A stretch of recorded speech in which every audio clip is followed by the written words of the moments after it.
He's the Escorts, and you are watching us live. This has not been pre-recorded. Until it has. Can we edit that out and post? No. Okay, so anyways, hi everybody, welcome to Dire Bear Venturing Company. I am Heath, aka Captain Sack, aka the Dire Bear GM, aka whatever else other titles that I have out there in the real world. We are playing Escorts. We are down one player this week as they are they're enjoying Dragon Con. And I am having a mild stroke, so if you see the left side of my face stop, it's okay. Anyways, Eric, who plays Satiel, is at Dragon Con and recuperating. He is still in Atlanta, although Dragon Con has ended, so he is resting, and we wish him many safe returns driving home. It is not long, but it can be an arduous journey. In other news, and I'll go ahead and say this. Due to personal reasons, Chief, who was playing Doll, thank you, has decided to step away, and we wish them nothing but the very best, and we love them, and hope they take care of themselves, and we will welcome them back if at any time they decide to come back in the future. So, if you do not see Doll, do not be surprised. With that being said, we would like to take a moment to thank our sponsor, D&D Beyond, who allows us to use the tools, which we have the plug-in for the extension in place. So at any time you'd like to keep track of the players and the characters therein, you simply move over the D&D Beyond logo or move to the right edge and you will see the characters pop up. You can see their HP. You click on their character name or their little icon and it will show their character sheet. So that way you can keep track along with them and then point out the things that I may have missed, such as, hey, you didn't take that short rest or that long rest. Now, before we dig in, I'd also like to give a huge shout out to Lucky Dice Cafe, who is a partner of mine, and I am there a lot of times in the week, Thursday, Friday, and on Sundays, which on Sundays will now become an alternating Sunday situation. I am handing over the Adventure League organizing for the Sundays that I am not there to a very great gentleman by the name of Anthony Cronus. He came from Nebraska, and he was the organizer for the D&D at his local gaming store. And he's a great guy. Met him and talked to him for at length. And the reason that I am taking this time to take every other Sunday off is because I am actually playing. That is right. The consummate GM, since I was about 15 years old, who DMs everything, is actually playing in a D&D game. You can check me out at Ars Mythica. I will always be posting up whenever I go live with them. Ars Mythica is on Twitch. That is the channel run by my good friends Carl and Sarah. Sarah is the DM. And speaking of, Carl and Sarah will soon be playing in a game with the very talented Kyle Gould out of Canada, who runs Tavern Tales, the podcast. He is working with Onyx Path to start up a new game of Aberrant, which is a superpower game. And speaking of superpower games, coming this Wednesday to Nerdsmith, you can watch me, your very own GM, the Dire Bear GM, become the Nerdsmith GM for at least 3 hours on every Wednesday, as I am going to be running a game based off the City of Mist game system, and the game itself is going to be called the Obscurum. I have a cast of 4, as this play style, the system, tends to lend to a more intimate setting, or at least with a fewer group. I have run this with as many as 10, and because it's very narrative driven, it works a lot off of the power tags, and you say what you're going to do as your action as opposed to rolling a skill check or something like that. And I have some very, very talented folks, and I will reveal more in the upcoming days, but look forward to that in October. So there we go. As speaking of Wednesdays, for now, though, we have our Wednesday night showcase here. So if you have ever wanted to run a game or play in the Dire Bear team, you're like, oh my gosh, I love you guys. I want to play with you guys. Wednesdays will be your chance. You can join our Discord. We will be running something, not every Wednesday, it will be different, but several Wednesdays, it will be a different game, and then it'll change and things like that. They're very short campaigns to kind of showcase game systems and DMs and things like that.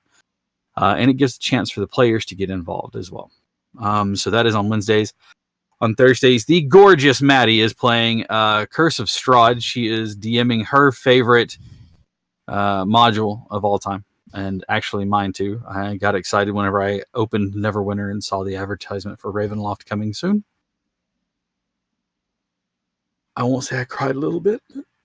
He cried a little bit. On Tuesdays, we are running Esper Genesis. It is the Holocaust to the Ekajati. That is being run by the wonderful DM Jason, a friend of mine here in Alabama. He's a great guy. So go check them out. That's Tuesdays, Wednesdays, and Thursdays from 6 p.m. to 9 p.m. And of course, as always, we are here on Mondays from 6 to 9. With that being said, let's see. Any other upcoming conventions? I think the next thing that I've got going on is Winter Fantasy, which will be in Fort Wayne, Indiana, but that's not until February. It's also the next thing. I think that's the next big thing for myself as well. For us as a group. For us as Direbear, full stop. Yes, full stop. There we are. That being said, there is one other thing that I have coming up, and I'm not sure if it's later in the September. Actually, I got a couple things coming up. I'm not sure if it's later in September, but there will be a charity drive. It's called Play to Fight Brain Cancer. And I know that. Yeah, I reached out to Derek, who is the director for that. I met him at Gen Con, and he is asking for me to get involved. Oh my god, yes, no, I know them. So, yeah. I know them quite well, actually. I'm friends with one of his grandsons. Awesome. Then we will make sure that we get you involved as well, because I know that it's 72 hours, or it's not 72 hours. It's a really long period of time, nonstop gaming and stuff like that. And so I love giving to charities. Speaking of, if you have me friended on Facebook, it's Heath Halbrooks, and it is the D&D ampersand is my Facebook logo. There is another one, an older one that has my mug on it, but disregard that one. Look for the ampersand. Friday is my birthday. And as such, I have done the whole donation thing. September 6th is my birthday. I will turn 4, right? And sorry, I didn't quite catch that. What did you say? A number higher than 28. Fair. That's fair. Significantly higher than 28. I have requested for my birthday to donate, and this one is the suicide prevention hotline. More to the point, because I couldn't find the one that I wanted, which was 22 a day. This is Labor Day. It's not a military holiday. This day is in retrospection for all of those who have afforded us things such as the 5-day work week, the 8-hour day, holidays, and things like that. So if you enjoy your work schedule as it is in the States here, thank a union member, because more than likely that's where it came from. However, one of the things that's very important to me is the military. I have 2 uncles who are gone now, who were part of the military, and they say that on average we lose 22 soldiers a day to suicide, and I would love to donate to them. However, I cannot. I have put up the suicide prevention hotline as mine donation. It would mean a lot to me if you could donate to that. $1, $2, whatever you can. And if you can't afford anything, that's understandable. Donate your time. See what you can do to help. Suicide rates have skyrocketed in the States and everywhere else, and it's troubling. And I think sometimes a voice to help them out is really all that's needed. So it means a lot to me if you could do that. Now, with all of that out of the way, let's get into the real reason why you came, and that's to watch us play D&D. Now, I need all my players to pick up a D6. And if you have multiples of them, I would like you to pick up a total of 4. Oh boy. Uh-oh. I have 4 out. That's actually kind of good. They're babies, though. Someone remind me, how did I have you roll your ability scores? 4d6 K3. That is correct. I would like for you all to roll 4d6 and drop the lowest value.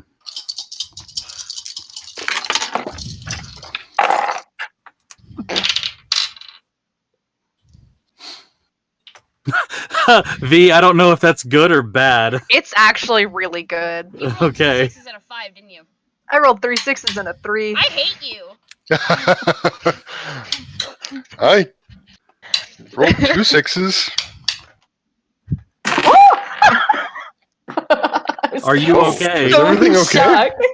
I was in so much shock that my camera fell. That's alarming. Okay. On a very stable platform, so. Your character sheet does not have a way to keep track of this particular stat. So I would like everyone to make sure that this particular ability score is maintained and looked to. Okay. The ability score is rated as sanity. Oh no. Oh no. I'm putting that in my other. There's your other. All right. With that being said, Maddie, what did you roll? 13. Okay, so +1. V, you had an 18. Yes, I did. So awesome. +4, yeah. Yep. Molly? Rolled 1 6 and 2 4s, so 14. Okay. And Steve. I got a 16. All right. So, okay, Cap, why did we roll all these? You just underwent a pretty harrowing event.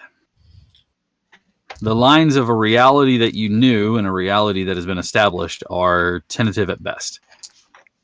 Things are out of whack, and as such, you're not sure that you can fully trust your mind to what you're seeing.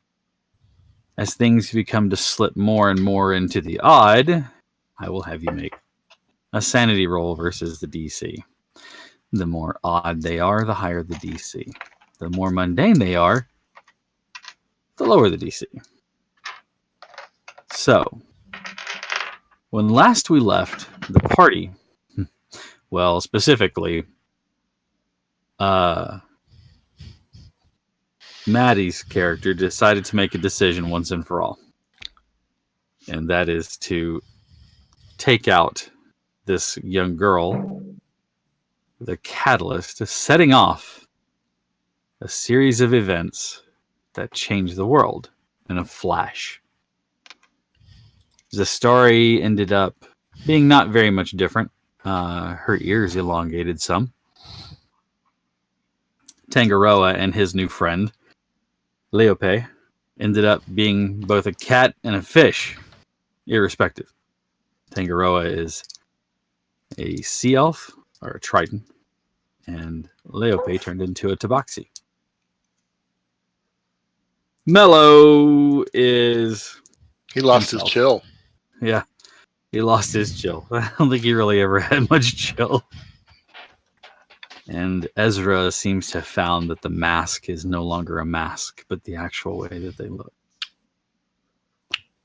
Satael had a connection with something that was higher than he was. As they struggled to keep track of reality, the caldera blew, and they fled from the scene of the incident, quickly moving with the help of the Aeonai, a brace of ape-like people that lived in the forest. They traveled for several days trying to make their way to a settlement that they know of, and they found themselves finding a crossroad that they traveled down. The crossroad led them to an old keep, a fortress, if you will. A history check from Zastari revealed that there was once an ancient battle here. Two great peoples fought, and this was one of the last bastions or last strongholds therein. Ever looking for adventure and excitement, and despite the best intentions of the party to stop her, she went into the keep. Bodies were strewn about on the table, skeletal remains, and as she watched, pinpoints of light filled their eyes and they rose, meaning to attack. And that's where we're going to pick up. The first thing I will need is a starry. This is something that your mind is not used to seeing. I will need you to give me a sanity roll, please.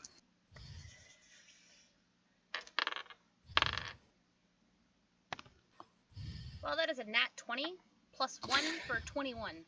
21. All right, good job.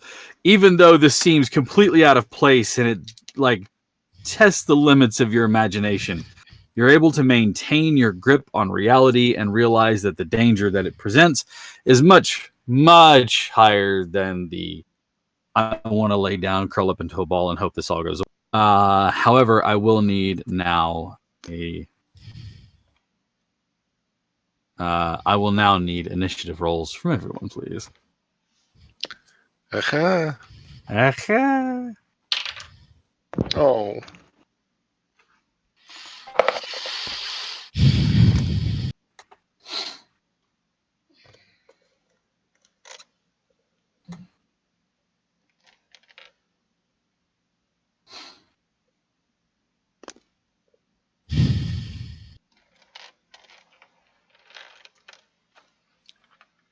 Seven.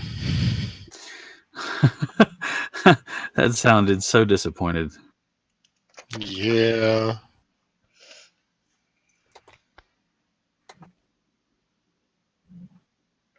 Okay.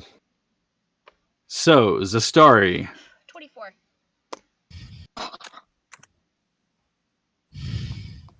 Let's see. V, what did you have? 23. I actually nat 20'd on that roll. I also nat 20 on that roll. What the fuck? So Ezra has a 23. Yep.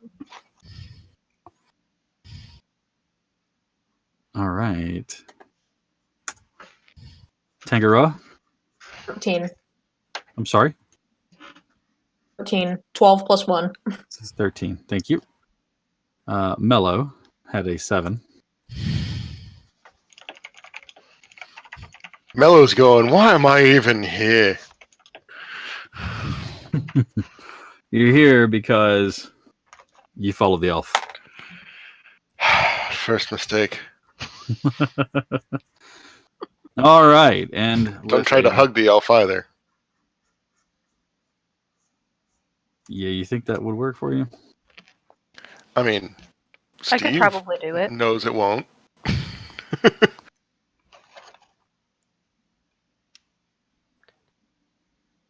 Suppose it Okay. depends on which elf you're talking about. You're the only elf. I don't know what everybody else turned into. What everybody else turned into? What everybody elf turned into. I got it. Ha, I saw that. Haha! That wasn't what I wanted. Let's not. There is a muttering and a cackling and loss of their momentum as Setiel sits there, hugging his arms around his knees, muttering to himself. Oh, I hope Eric is watching this from his hotel room. He's out and about. He's out and about. Oh, is he? Out and about. Out and about. All right. With that being said, though, this room is roughly 25 feet across by 30 feet deep. There are long tables on either side, separated by about 15 feet. As you enter the door, the nearest table is 15 feet away from you, making the nearest skeleton, of which there are 8, 15 feet from you. I'm sorry. Of 8? 8 skeletons. 8 skelly boys. 8 bone boys. Hell yeah, bone boys. Bone boys. Alright. I'm gonna write that instead of skelly boys.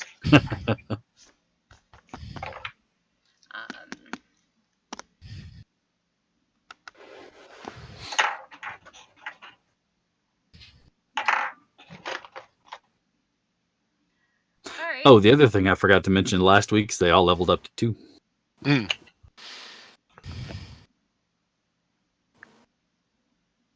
Well, she's going to shuck her pack off, leave the glaive with her pack, and draw both rapier and dagger. Awesome. And we're gonna do the thing.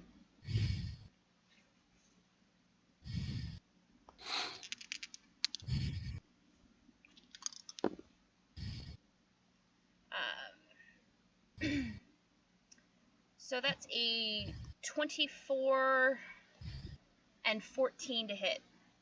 Okay. Remind me again, how are you dual wielding those two? Rapier in the dominant hand with the dagger in the offhand. Both weapons have to be light. The rapier does not have the light quality. Well, then it's just the rapier alone, and then it's the 24 to hit. That will hit. I bloody well hope so. These skeletons drank their milk, so unfortunately they're not going to hit this time. All their bones are sturdy. Extra strength.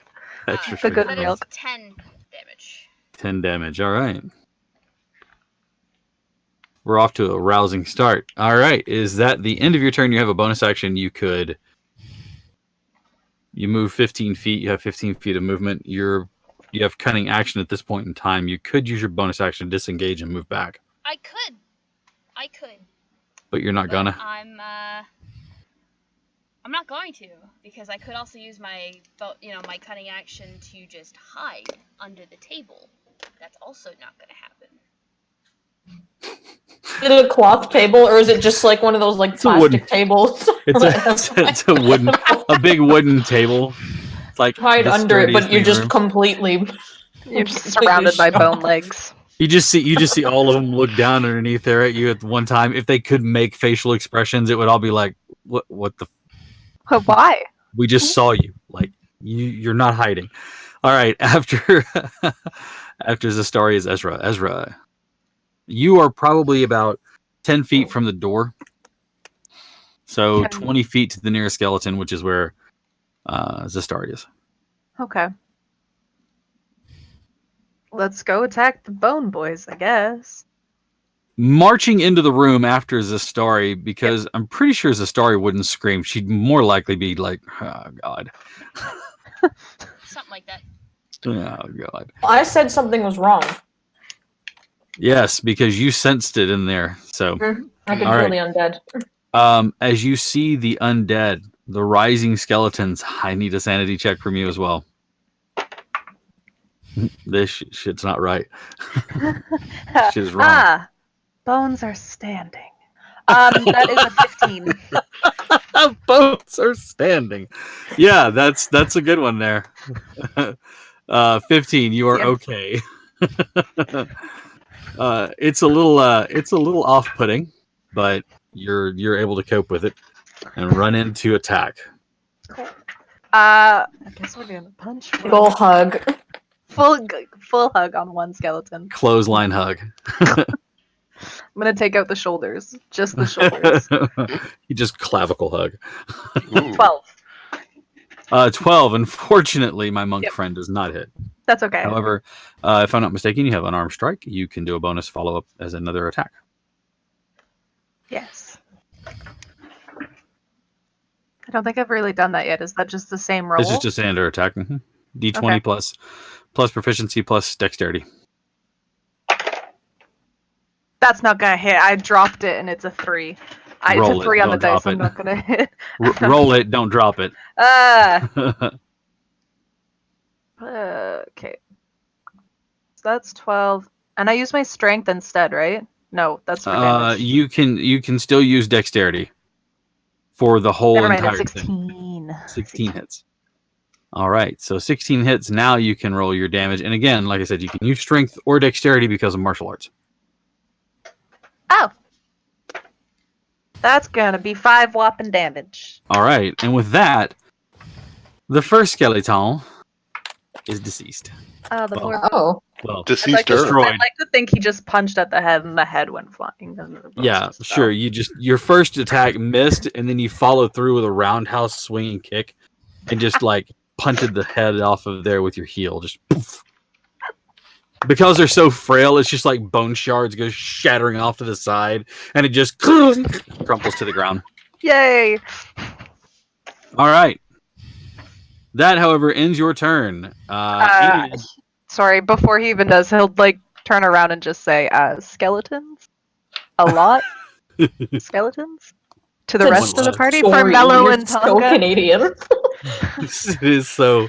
Softly. Skeleton. Sorry. Sorry. Sorry. Sorry. Yep. All right. With that being said, the skeleton's turn. The furthest one is sitting at the head table in one of the chairs. A crown sits askewed. And you watch as he stands, making his way towards you. First of all, Who? you two. Oh, You're both of us. Okay, I was like, You're side by side, attacking Oh. the same skeleton that you just dropped. He is making his way to you. cool. Just like strutting down the aisle. Yes. Ezra, that is going to be an 18 to hit you. Ooh, Let me yeah, double that check hits. that and see. That's a shame. That hits. No, it's a 19, but it still hits. Okay. Yeah. You are going to take 6 points of piercing damage. I'm sorry. I apologize. No, that is not right. Hang on. Let me adjust that. It's not right. It's a bigger die, but I rolled a lower number. It is only 3 points to hit you. Or 3 points of damage. It's slashing damage as he's using a long sword. The rest of them are using short swords. All right. Let's see. 2 more move up. A 10 does not hit you, Zastari. Good God, no. And a nat 1. Awesome. He sucks. That's 1, 2, 3. I've got 4 left. 2 bows. These rickety looking things that they should have disappeared long ago with age, but they are still firing. That's going to be 2 at each of you. I can't roll to save my life. That's a 6. And a 14 to hit. Use a starry. No. Okay, Ezra. That'd be a natural 20. And a 16. 16 doesn't hit. Okay, the 16 misses, but the nat 20, of course, does. Do you have deflect arrows? Double check and see. Deflect arrows sound like it could be fun. It was supposed to be.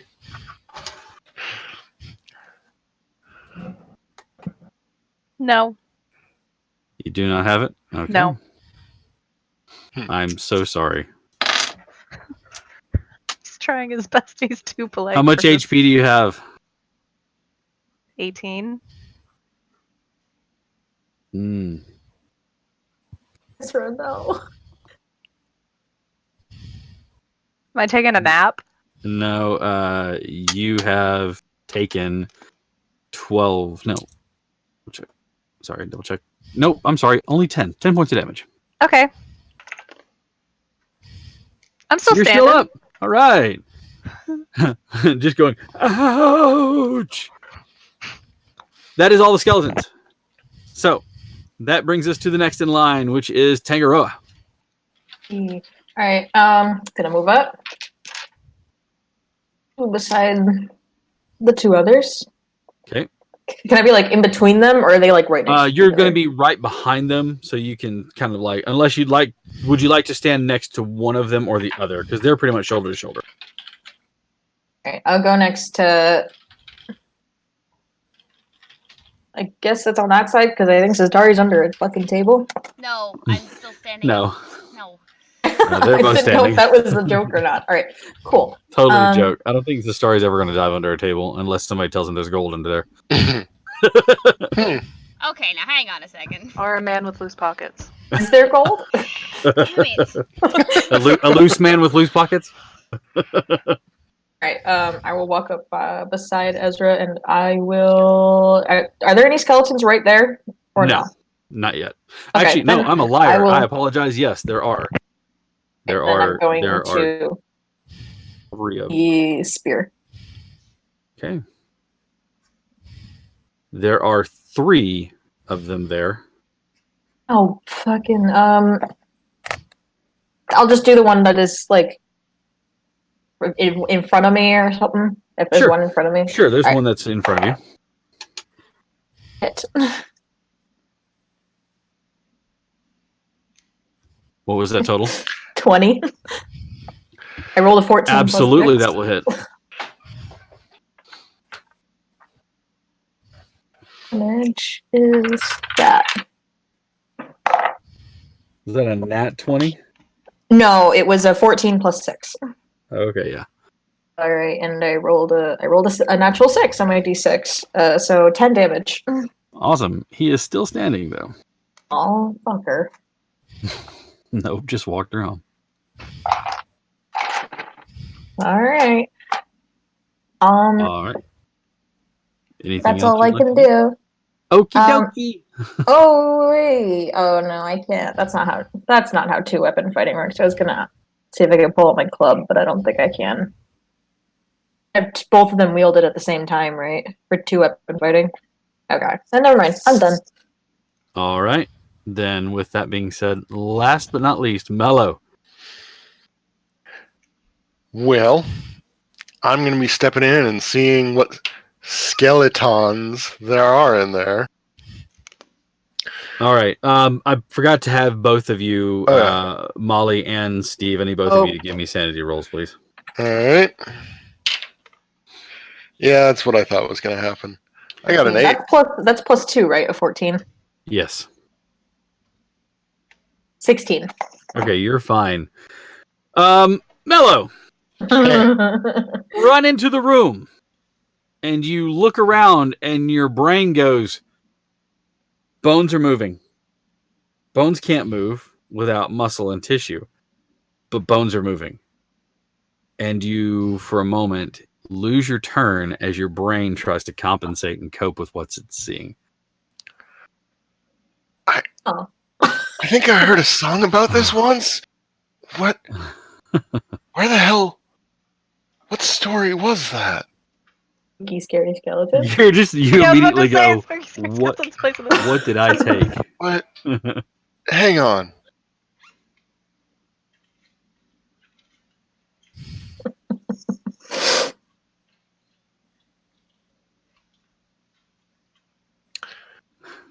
Hanging on. We're all like waiting. What if gravity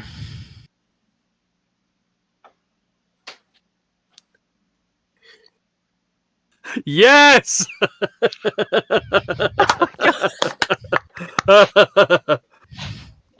That's it. What if Twitch gravity? that was a grape juice? Yeah. Really? You can't prove anything. It's my else. 32-year-old drinking grape juice impression. It's not even sparkling. All right. Zastari, who is not at her desk at the moment. I thought I saw her headphones on. Mm-hmm. Oh yeah, she's got them. All right. Yell real loud. I'm still here. Sorry. Just scream in her ear. Zastari! So one is walking towards us from the other end of the hall No, or the other end of the table? He moved from the end of the hall, which was 30 feet, to get to you. Oh. And as he did, he swung and hit Ezra with his longsword. He's the only one that's using a longsword. He looks like he's had a position of power before he became deceased. Okay.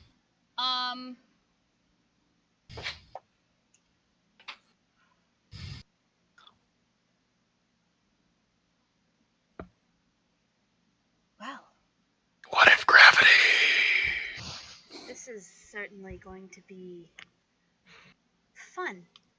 What if gravity? So, she's It reminds me of going that to- fucking Tim and Eric skit. She is going for. Yeah, no. Yes, exactly. She sees the skeleton coming out. Oh, so you're approaching me now. That's not how this works. Oh, you're approaching me?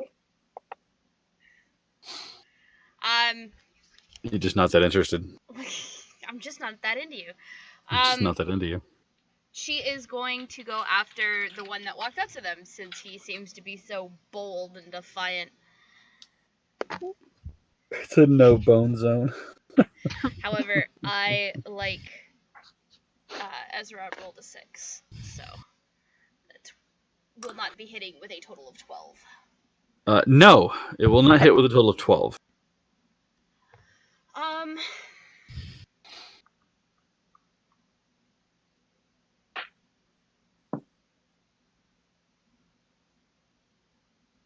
going to use the free action because talking is a free action. And she's just gonna yell at Mello. It's fine. Have your freak out after.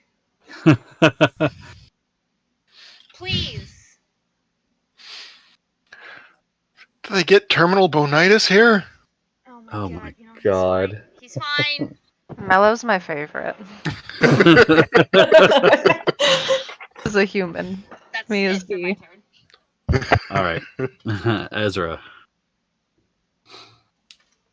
I have a man standing right in front of me. Or a bone man standing right in front of me. A bone daddy is standing right in front of you, yes. I'm gonna hit him, because that was not a good feeling. No. Actually, I want to see something.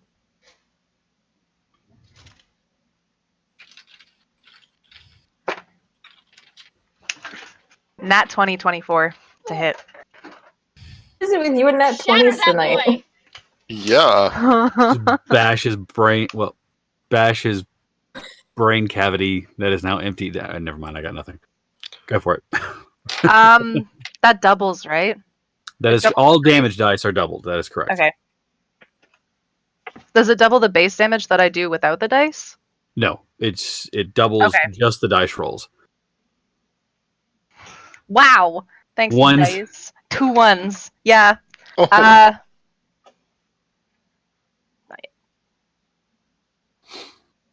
I do offer at times people the option of, if you want criticals, to do base damage like a maximum die. So like if it's a D6, it's 6, a D8, it's 8, plus one additional D8 or one additional damage die. We can do that so that you'll always at least do a minimum of max damage plus an actual damage die. No, that's Problem with that is that also works on the flip side too. Nope. 6. Okay. 6 damage. All right. Yeah. Can I wait? I have key now. I can spend a key point, right? And do flurry of blows. Attack? Yeah. Yeah, you can. Well, you always get your bonus attack as long as you're using a monk weapon. Okay. You can do an unarmed attack. Flurry of blows gives you an additional unarmed attack, so you get a total of 2. Okay. So you can definitely do that. Okay. I'll do that. Spend key. This is the first time for me.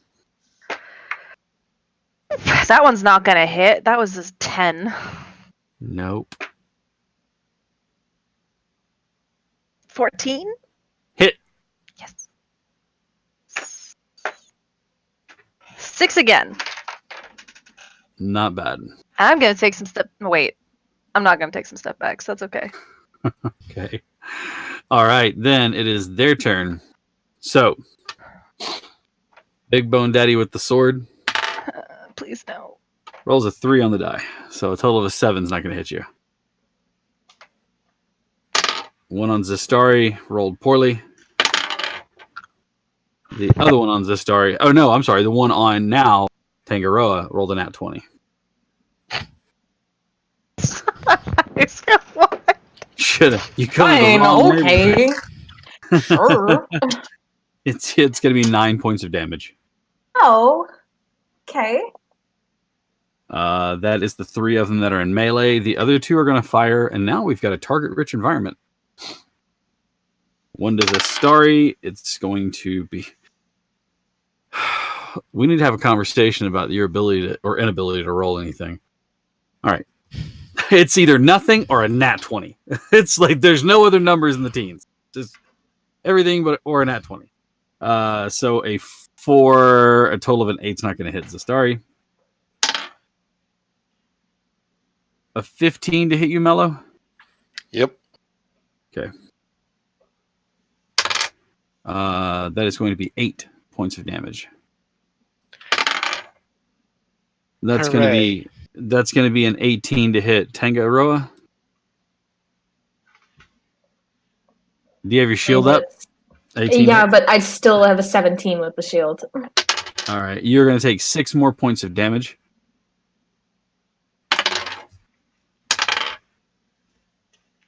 And last but not least is a 17 to our monk friend. Yeah.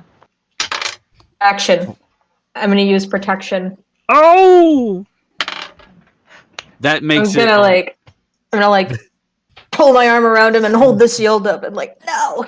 Ping! So that puts it at disadvantage for his In attack that roll. case, then it is only a 12, which does not hit you. No. All right. That is all of the skeletons. The archers are really what's killing you guys. That being said, Tangaroa, it is now your turn. There is still 3 standing in front of you. Attack the one that you hit before. Oh, I probably should. All right. Would you like to use your movement to draw your other weapon? Yeah, let's do that. Okay. I'm not going anywhere. Not on this turn. So you draw your club and your spear. Yes, sir. All right. Well, why don't I? If I'm going to do that, I'm going to attack one. Have all of them been attacked? Only the one in front of you and the one in front of Ezra have been hit. The one that's in front of Zastari and attacking Ezra have not been hit. Too far. Are they not? That I think that's too far from me. Yeah, right? but you could take out the other 2 that are there. All right, then I'll do that. All right. So for the spear, that's not gonna hit. It's a 10 to hit. Yeah, it does not hit. Club. 14 to hit. 14 hits. And a D4. And you're using the club? This is the club. All right. Come on. 5 damage. I rolled a 1. Well, they have vulnerability to bludgeoning damage, so that actually goes up to being a total of... You rolled a 1, doubles the damage, so it's a total of 10. However, he only had 3 points left. So he goes down in a heap of bone, just shards going to the ground. As you bear the club down, smashing through the once rib cage and down into the hips, and it just shatters it to the ground. There's one less to fight. Mellow, I need another sanity roll from you. However, you have advantage on the roll this time. Yeah.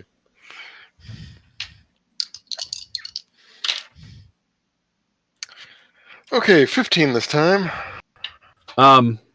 The shock of having an arrow strike you from this thing that shouldn't be up and running, and your teammate yelling at you to get your shit together and get in the game have made it so you are able to act this round. Ah! Ah!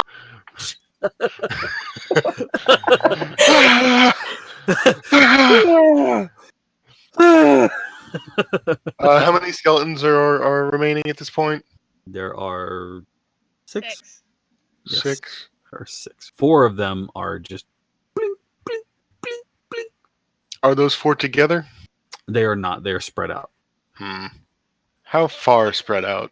One group has about 10 feet, and there's 2 of them in that, and they're about 10 feet apart from one another. The other ones are about 20 feet away on the opposite side of the room almost, and they are about 5 feet apart from one another. They're like pretty much standing right next to each other. Okay.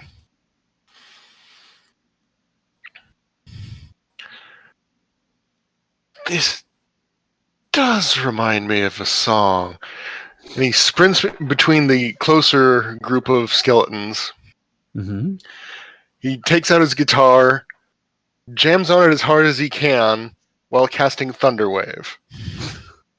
Okay, so Thunderwave is a very curious spell. So this is education time, kids. The point of origin for Thunderwave says self. However, it is a 15-foot cube. When you have a point of origin that is self and it does not radiate from you directly, what it means is that you are the point, and it can be a 15-foot plane in front of you or to your side or to your other side, radiating in that direction. It does not radiate out from you. So I'm not the center of the cube. I am That a is side correct. of the cube. You are a face of the cube. Correct. Wonderful. And that was actually confirmed by Jeremy Crawford and the team at WotC that this is how the spell operates. There has been a Fantastic. long-standing confusion to the point that the Sword Coast game, the game that came out, had a very short lifespan. Thunder Wave actually radiated out from the center of it. That is actually incorrect. It should be a 15-foot cube, either in front of you or just off to the side of you in one direction, as long as your point of origin is one plane in front of you that you can touch. So there you go. That is Thunder Wave. Okay.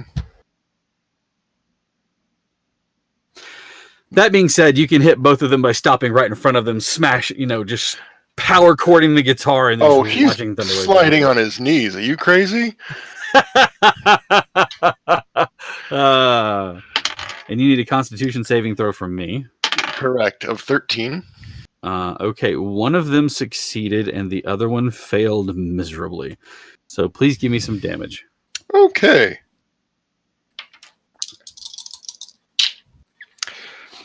All right. 8. 8 damage. Please do me a favor. In the description of Thunderwave, does it mention about doing damage to inanimate objects and things around? I know that Shatter does. I just want to verify that Thunderwave does not. Let's see here. Unsecured objects that are completely within the area of effect are automatically pushed 10 feet away. Okay. And the spell emits a thunderous boom audible out to 300 feet. All right. Also, on a successful save, the creature only takes half damage and is not pushed. Now, ladies and gentlemen, this is where the DM has a special ruling because we're going to go rule of cool. They are made out of bone. They are made out of brittle bone that is damaged by bludgeoning stuff. I think a cacophonous boom would probably warrant having them being shattered to bits. Therefore, I'm going to give them vulnerability to this awesome damage that you've just done. One of them is outright destroyed as you power chord and the low range. It's just like this resonant low F. Just boom. As you do, you watch him vibrate and he's just shattered into dust. The other one is still shoved back 10 feet from where he was at and takes the full 8 damage. The other one taking 16. Rule All right. cool. All right. With that awesome display, also, the room is filled with a cacophonous blast of energy. All of you are going, Mop! Trying to clear your ears. And with that being said, we're back up at the top of the round. Zastari, there's a cacophonous boom of thunder from over where Mello has now come to his senses, slid forward on his knees like the rock god he is. What are you doing? I can't rightly hear anything, so I'm not sure.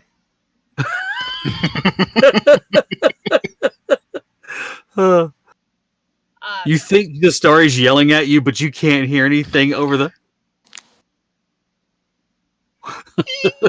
Yeah, the constant in your ear. Everything sounds like it's underwater. Oh.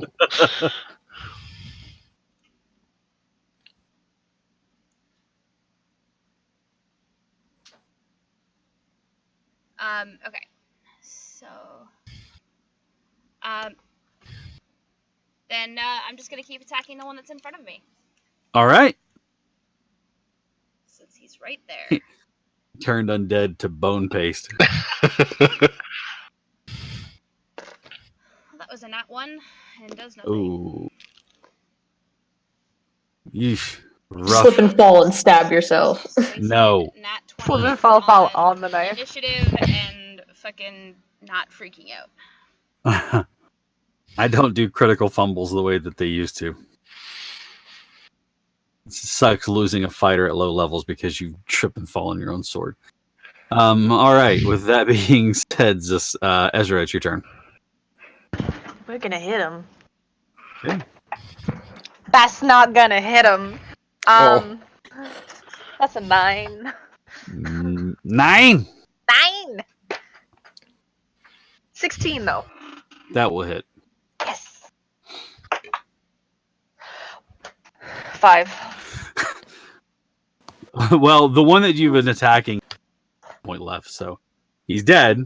The last one standing there in front of the three of you is the one that wears the crown that's kind of askewed on his head, the big long sword in his hand. Punch that crown right off his head. Sure thing. However, it is the skeleton's turn. There are 3 archers, so I'm going to resolve the archery first. Actually, no. One of them's going to move forward, Mello. The one that's left that was attacking is going to move forward and attack you. It's going to be an 18 on the die, my friend. Cool. All right. That is going to be 7 points of damage. Oh, of course it is. Is Mello still on his feet? He is. Excellent. He makes up for having crap armor by having a lot of HP. He's stout where it counts. I'm sure Hawk could He test does to have that. good health. Tangaroa, a 19 on the die. That's going to be a total of 6 points of damage. I'm still up, but just barely. Zastari. That is going to be a total of an 18 to hit you. And that's going to be 4 points of damage. And that is the 3 at range, the one that's in close. Wait, before I roll, we're going to do a 1-2 is going to be Maddie. 3-4 is going to be V. 5-6 will be Molly. Okay? 5-6. So it's going to be attack. Oh, I'm going down. With an 11, you're not going down. Oh my god. Oh, you can unclench my ass. All right. That is all of the skeleton's turn. Tangaroa, it is your turn. Hey, ow. Like shambling forward. Dragging the sword in one, or the spear in one hand, the club in the other one, just like limp. Let's go forward. get this fucking bread, guys. All right. All right. I'll move a little closer to Bone Daddy. Or is he in touching range already? He is already within melee range. Cool. All right. I will attack him with both the club and the spear. All right. And for the spear, that hits. Oh. Okay. You guys have rolled just under it and just over it. I thought it would be 14, so. And I rolled 6 damage with that. Okay. Club. 15 to hit. I'm sorry, 18? That hits. 15. Okay. Another fucking 1. All right. Double the bludgeoning damage. 5. So 2. What's your motto? So 6 points of damage. I did that wrong last time. It doubles the bludgeoning weapon damage, not your strength bonus. So it'll be 2 points for the bludgeoning, and then it'll be. So that'll be 6 points of damage, yeah. So 6 more. Hey, every bit counts. All right, and at the end of your turn, Mello. Well, he's very pleased with himself with the result of the last couple of archers. He's going to go over to the other group and do the same thing. You are in melee range with one. Oh, I am. Yes, Well, because screw that. He's just going to start slashing. Oh, yeah. Okay. All right. Using the scimitar. The rapier, actually. Awesome. Or actually, no. The scimitar is the one that. Yeah. Scimitar. Sorry. So. 16 plus 3, 19. That will hit. All right. And 4. Don't forget it uses dexterity, so it has finesse. You can use your dexterity as the damage modifier. I'm So not what did you roll? remembering where to do the damage modifier. I rolled a 4. You rolled a 4 on the die. And Mhm. then what's your dexterity modifier? That is 1. So a total of 5. Yes. What is your strength modifier? 1. Okay, so either way, it's 5. That's okay, though, because he had exactly 5 HP. Okay. So good job. You smash through, like turning the blade as you do. It just kind of starts cutting through and then just smashes the rest of the way through. You watch as he falls apart into shards, the head falling and the jaw and the head falling apart at the last second. And that is one down to Skeleton. Now, Mello, we're back up to the top. Zastari. Mm-hmm. The Bone Prince is there.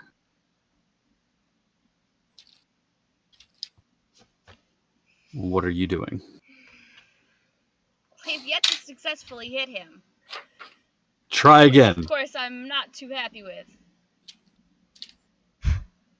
But, you know what they say. Perseverance, perseverance, perseverance. Location, location, location. Yeah, something like that. That'll be a 14 to hit. That will hit. Excellent. That is a total of 9 damage. And with that, the big bad bone guy with the longsword clatters to the ground. As he does, you watch as the crown falls in circles, doing that musical clatters to the ground. The sword lands and bounces for a second. You can see the blade tremble as he just almost dissipates to dust. All right. There are 2 left. Ezra, it is your turn. You can move within range of them, jumping over a table to make it look cool, sliding down to the end to kick one of them in the face.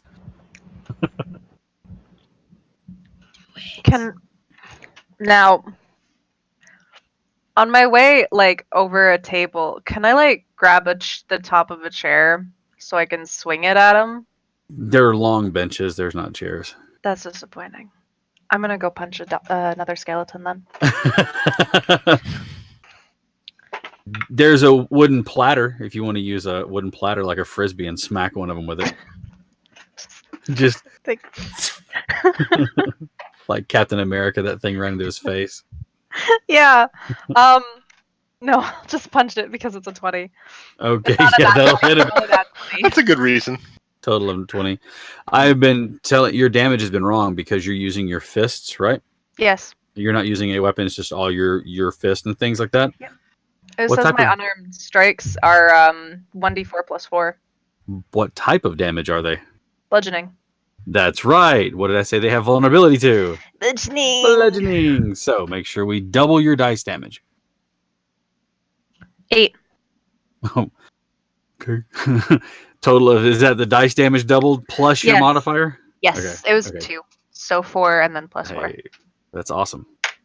And you still have more attacks left. 21. I think we've established that will hit. 12.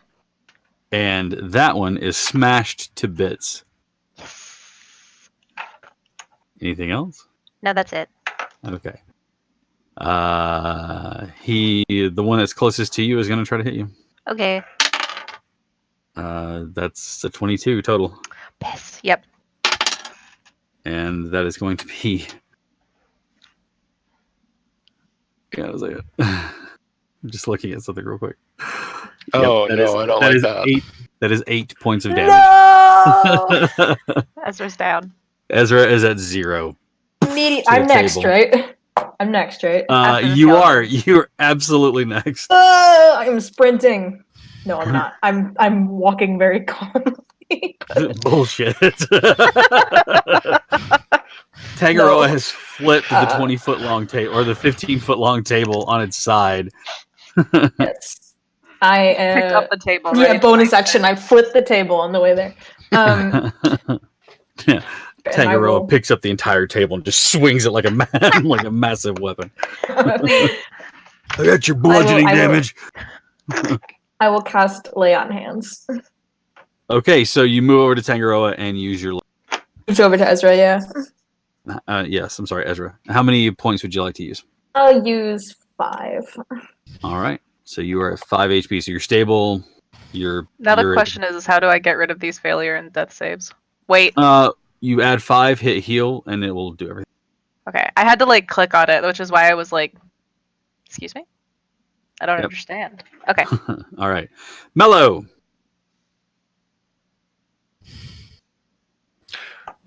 I feel like we skipped. Nope. Tango ran over and did Lay on Hands. I did my thing. Okay. He touched. He touched Ezra appropriately. All right. Well, since I am still not quite in melee range of those other two, there's just the other two. Left. There's only one left. Let's see here.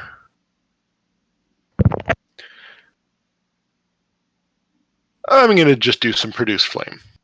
Okay. Blowing my sword, slash it at him. And it just. Mm-hmm. All right. That is a 12. Just misses.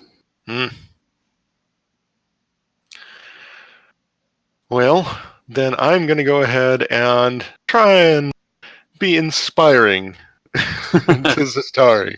Okay, Zastari, you are inspired. That is a D6 at this level. Right. You can use that on an attack roll or ability check or saving throw. Yeah. All right. With that being said, Zastari, it's your turn. There's only one left. There is. You can do it. On my way to the one that's left, I'm gonna pick up the crown. It is cool to the touch. Wow, I wouldn't have guessed that something on top of a dead thing was going to be cool to the touch. And then she's just gonna hold it in one hand while she attacks the other one. The last one left. All right, go for it. That is an 18 on the die. That will hit him. Because that's an 18 plus 6 for 24. For 10 damage. All right. He is still standing. If but barely. Ezra, half your movement to stand up. Oh, he's up. Mother, how dare you? His hands are like, he's like clenching his hands back and forth. Mm-hmm. 20, not a nat. Hit.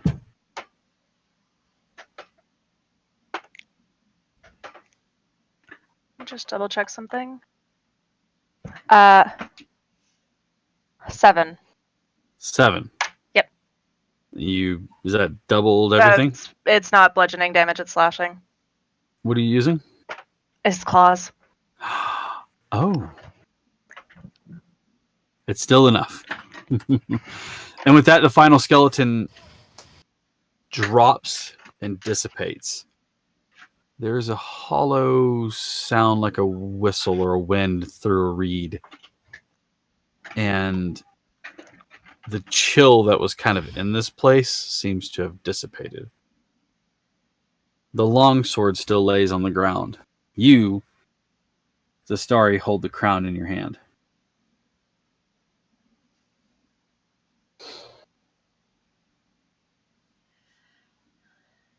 Tangaroa, was it? Yes? I seem to recall you said something about there being evil forces in this area before I walked in. Yes. That's what I said. Is that evil force now gone? Cast Divine Sense again. There is no evil here. Is vanished. Now, does that evil sense that you've got extend to items, or is that just creatures? I don't know. It's just creatures. Okay. I don't know. I didn't detect anything. It's gone. Well, then, you've sent these souls to their resting place. How do you feel? Better. There. Excellent. Then, considering the fact that, we weren't exactly asked to do this, and we did it out of the goodness of our hearts, I will be taking this as my payment. And then she's going to just gently put the crown on her head with the, it's like tilted. Like she's not wearing it properly.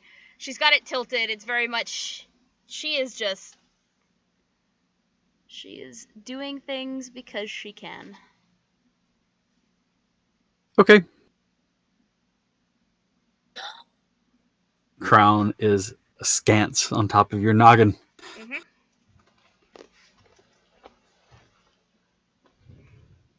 Place may be a pretty good spot for you guys to kind of set up for the night, maybe.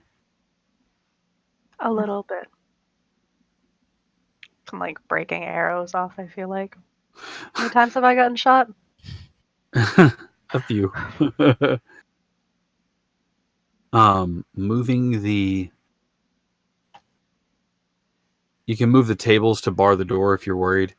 There is a set of stairs that go up to the second level. Well, let's explore. All right. Moving up to the second level, you can see that it comes out to in the corner of this floor. The walls are made of heavy planks of wood, and you can see that it separates. It goes down a hallway for a short distance and then turns down a central hallway that you can see divides up further down, so that it ends up kind of bisecting it into 4 quadrants. Okay. Hallway and then hallway. There are doors on this main corridor that are facing out, one on each quadrant. Does everybody have that in their mind? And then it's divided into 4 quadrants.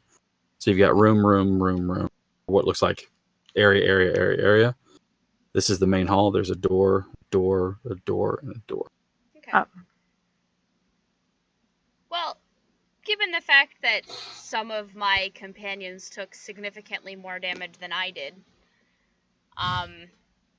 she is going to listen at the first door to her right as she walks down the hallway, just to make sure that she doesn't hear anything moving around in there before she eases the door open. All right. Not a sound comes from the door. But roll a perception check for me anyway. Sure.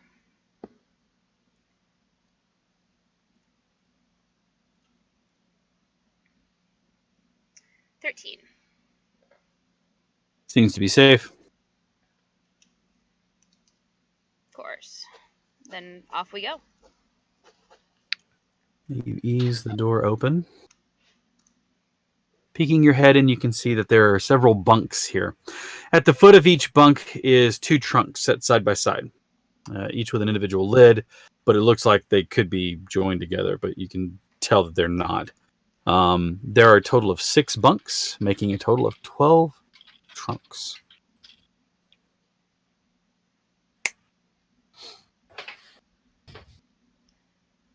All right, well, might as well go check to see what's in the first one.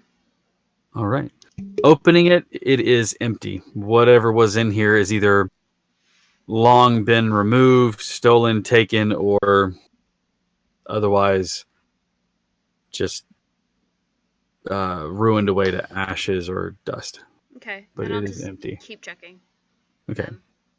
Most of them, the contents are empty, or it's moth-ridden clothes and things like that. However, in one of them, you do find an old felt satchel. Most of the felting has come off, but it has, so it looks kind of patchy. It's a kind of a vibrant green color, or was a vibrant green color. Time has kind of faded it a bit. It has a distinct metal clink, clink, clink as you lifted. Okay, well, pocket that. Okay, And that's all I found in the 12 chests. that is correct. Okay, then moving on, heading down the hallway to the last door on my On the right. All right, and it's almost at the end of the hallway. It's just before you get there. As you open it, you can see that there is a single bed in here, and this place would have been not opulent to excess, but a very nicely furnished room. There is an armoire, a chest of drawers, the bed itself with a nightstand on either side. I don't know about you all, but I'm following her in there. I don't.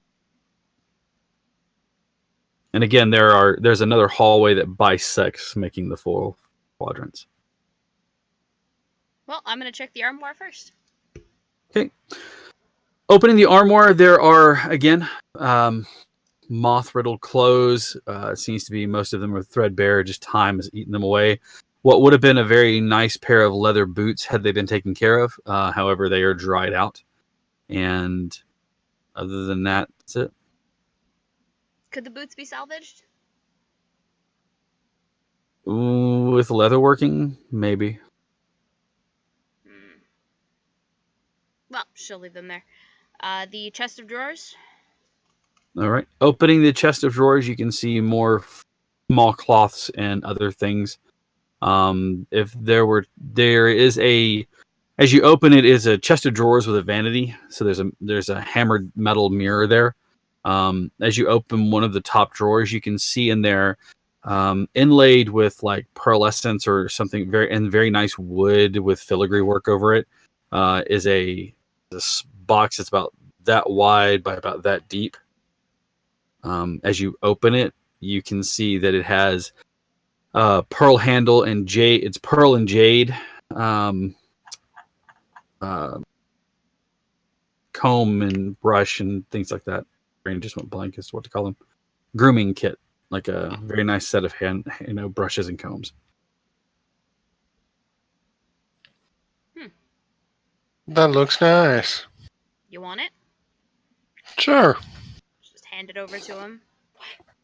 You're going to have to let me borrow it at some point. There are All right. 2 hairpins that are about that long, and they've got a pearl, and they've got metal, which you realize is gold, like petals around the pearl, so it makes it look like some kind of weird flower. The comb is pearl and jade with gold set in it, and the same thing for the hairbrush. The hairbrush, the bristles of the hairbrush are pretty much all rotted away.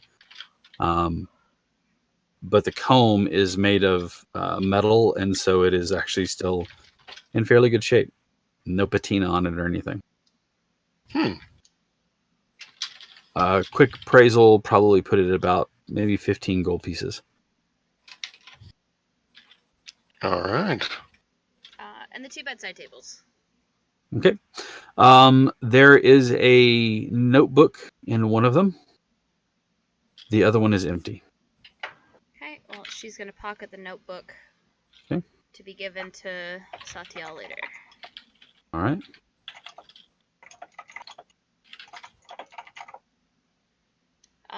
Then right across the hallway then to the next one. Okay.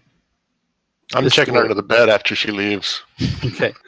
This door is opposite, but like Further down the hall. at a diagonal, but like a diagonal, yeah. Going into that door, you see a room that has 2 beds in it, as though this were a shared room.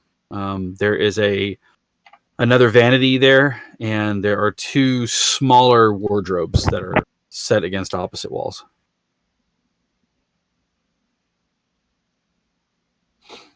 Okay, start with the vanity. Okay. The vanity is empty.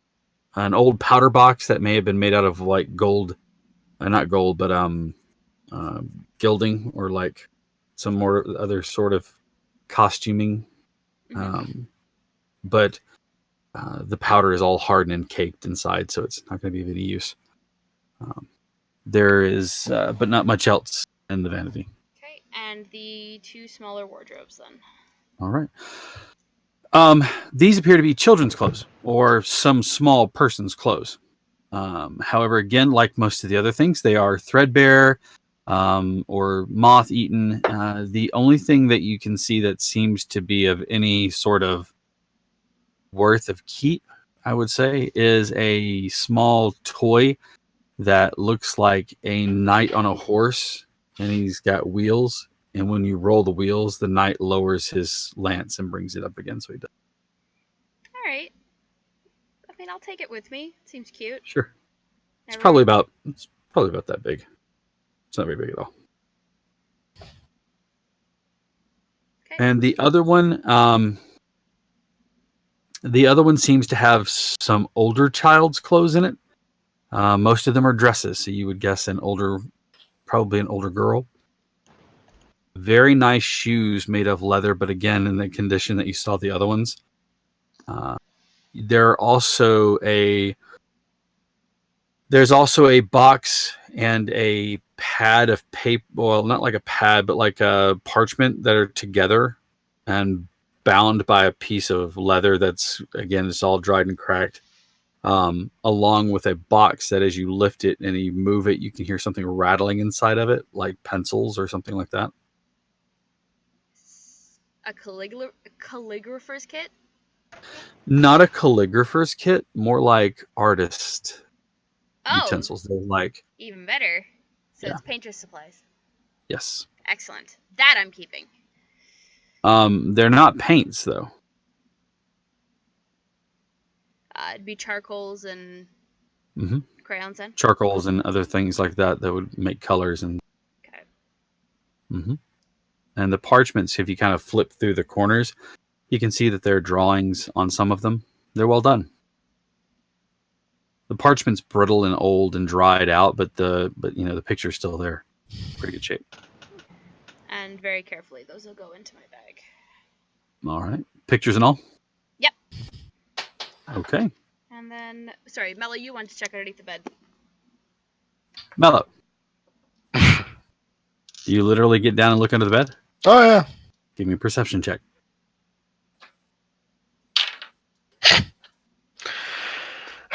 Hey, is this Mellow or Gillet? All right. Yes. So 8. Okay. You do find a small box against underneath where the headboard touches the wall. It's a small wooden box, and it seems to be fitted in there to where it holds perfectly. Well, I'm gonna do my best to tug that thing out. Okay, give me a strength athletics check. All right. And let's see, athletics is probably gonna be better. 8. Keep getting 8s. I don't like this D20 anymore. Hang on. It is. It's stuck pretty fast under there. You got a really beefy boy here that could help. Got 2 of them. So, yeah, there's a couple of them. Yeah. Well, I'm gonna have to call him in. Beefy boy You to the rescue. stick your head out and holler. They're just standing there already, just awkwardly in the hallway. Yeah, hey, oh hey. Need a little bit more firepower with this. You mind giving me a hand? Walk over. Well, first he'll put his hand on Mello, and he'll cast Lay on Hands, and he'll give him the other 5. Oh, thank you. Some hefty damage in that battle. You need a little bit. I appreciate the support. Athletics athletics. check, you said? Yes.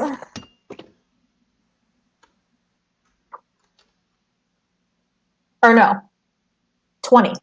Total of a 20. Yeah, you reach underneath it. You're not able to get under there as well as Mello is.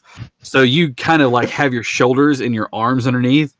You not only do you pull the box forward, but you shove the bed with your shoulder, and there's that of the bed moving across the wood. And the box comes loose in your hands. It's probably just about a foot wide by about a foot and a half deep, but it's almost a perfect square along the length of it. So it's rectangular in the width square, the volume of it. I'll give it to you, but I want to open it. I earned it. I want to open it. You can see that the lid slides open off of it. Okay. As you do, you slide it, and you can see that there is a scroll that's rolled up in there and tied. And it has, you also see like an envelope, which is sealed with wax. It's pressed into the seal. Ooh,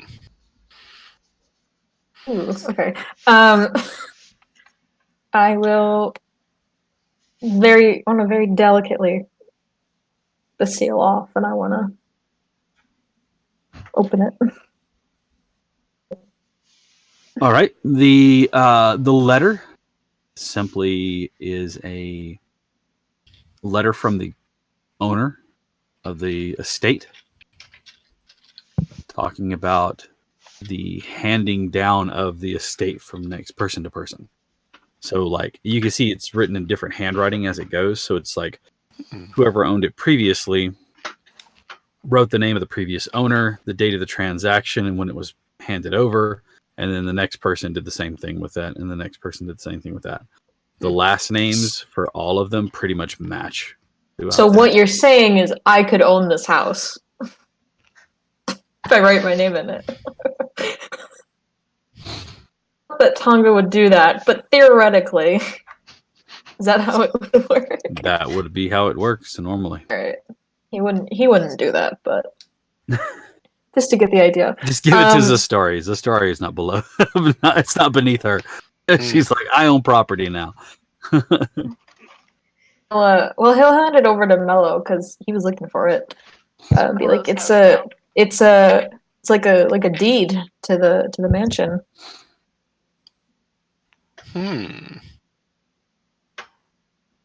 I bet we could find a few people who would enjoy this quite a bit. A few people.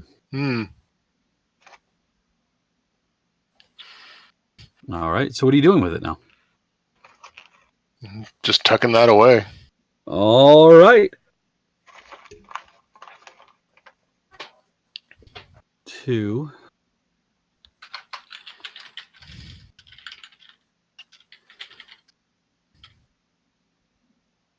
You've investigated 3 rooms so far. Mm-hmm. Okay, I'm standing outside of the door of the last one. Okay, that leaves 5 rooms left to check. Ezra will check one out. Remember how I said there are hallways this way? I'm sure Maddie's checked 4, actually. First room was nothing. Second room was 12 bunks. Third room was the one where Mello got the chest under, and then the kids' room. No, the first room was the one with 12 bunks. Was the bunks. Yeah. None of the chests had anything in them except for one of them. Wasn't there a room where you made a perception check to check the door before going in? No, I made a perception check just to see if I could hear anything before, like, just in case there was something in there waiting to attack us. Right. Oh, and that was the room with the bunks. Yeah. Okay. And sorry, slight rewind here. You checked the letter, but was there you said there was also a scroll there next to it? That's tied up. Okay. I'm checking that next, but if Zastaria, it's... Really quickly, investigate. Checking the scroll. The scroll actually talks in detail about the ownership of the property, how much land it has, what's on it, and it has the name of the current owner of it. And I assume the current owner matches the last name in that list. All right.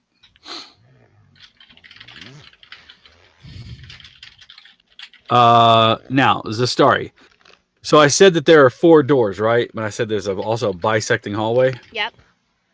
The rooms that you've been checking have not been big enough to fill the quadrants. Oh, Okay, So I got you. there's Okay, so there's doors on either side. so, Yeah, okay, so I'm dealing with the vertical hallway first, and then you'd correct. be doing the horizontal. So you have one last okay. on the left side to check. Checking the left side on the opposite of the first one you checked on your right, it is the same thing. It is bunks. Okay. I just want to give like a quick cursory look through the trunks. Like I'm not making a huge... Not doing a big search. No. That's okay. They are about the same as the other ones. It's all full of nothing and old clothes that may have been in there, things like that. Okay.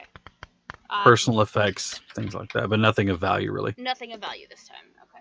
Mm-hmm. Then we'll head down the other hallway. Okay. Left or right? Left. Going left. At the end of the hall, you have doors that are opposite of one another. Okay, well. North or south? North. Okay.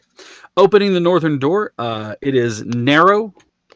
It is the one that adjoins with the children's room that you saw. Okay. And you can see that it is basically a water closet or a bathroom. It's separated into two parts, one where you can clean up and the other one where you can flush out. Fair enough. For lack of a better way of saying it. Check out the south. The southern door appears to be kind of a walk-in linen closet of sorts. It is full of what were once probably bedding and materials like that. Most of it has either been removed or eaten away or just decayed away. Mm-hmm. Okay. Well then, head down the other hallway, which I'm assuming at that point I probably catch up with. Yeah, the others. you can kind of.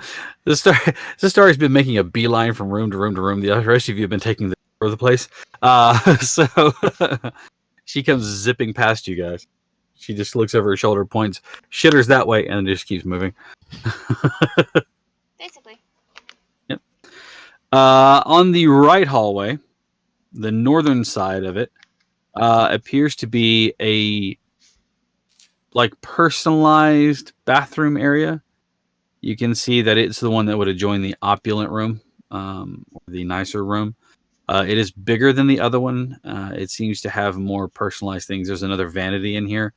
Going through the drawers quickly, you don't find anything of value in them. Okay, and then I will check the last room to the south. All right.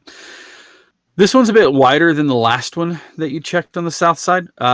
It has a row of a floor to ceiling shelf that runs down the middle of it, almost to the end. Then you can see that there is a walkway that kind of curves around. On it are pegs, and the pegs have, in some places, weapons that are hung. Swords are hung lengthwise. Pole arms are held up there lengthwise. All around the outside edge of the room, you can see leather and lamellar armor and things like that. So, does any of it still look good? Give me a perception check, actually. Sure.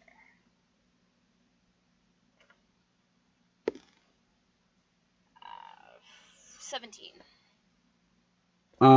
Yeah, some of the weapons the weapons haven't been cared for, so some of those aren't in any good shape. However, you do find a set of what appears to be an armor that it's leather. It's hardened leather, and you can see that there are in places studs on either the chest to help protect against being hit. So it's ended up being studded leather armor, and surprisingly, it's in very good condition. All right. No, there's not a medieval bidet, which is basically just the lowest paying serf that just has a water bucket and just blows into it. It blows the water up. The equivalent of the piss boy. He just walks around with a bucket. Mm.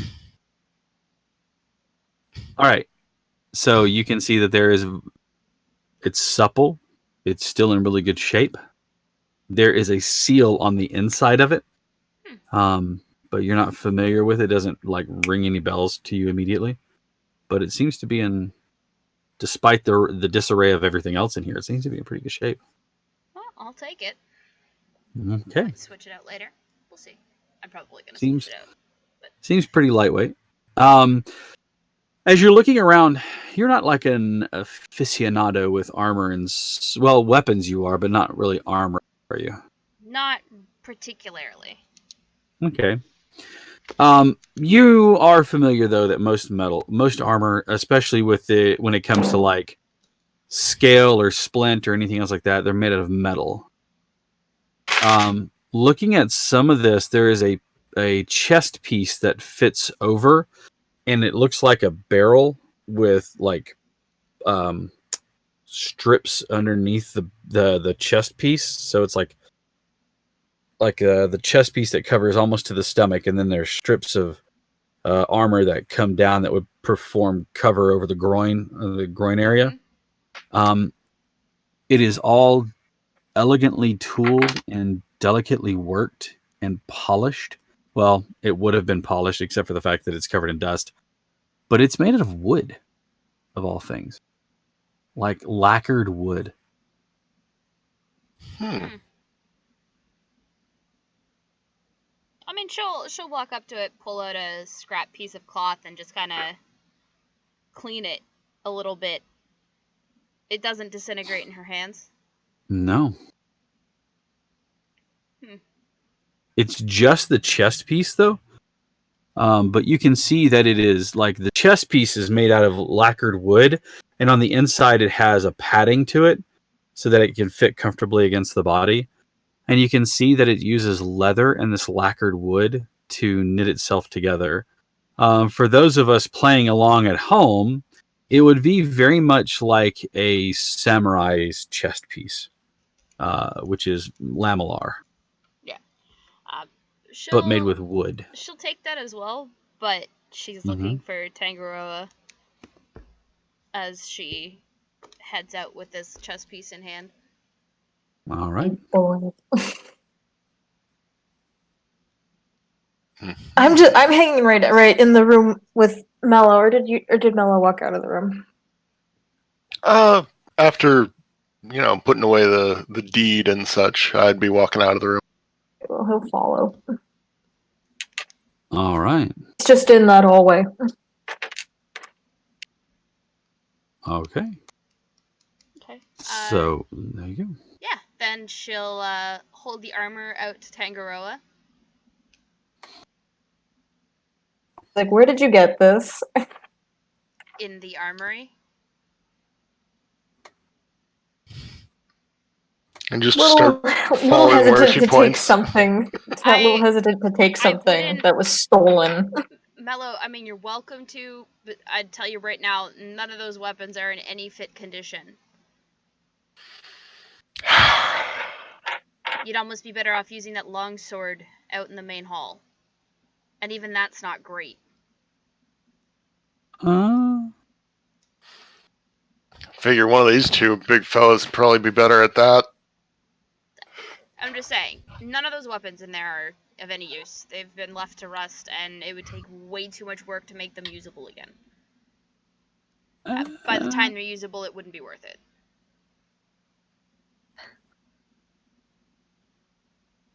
I'm gonna keep looking. Not that I don't believe you, but and he just walks. No, it's not that you don't believe me, but you don't believe me, that's fine.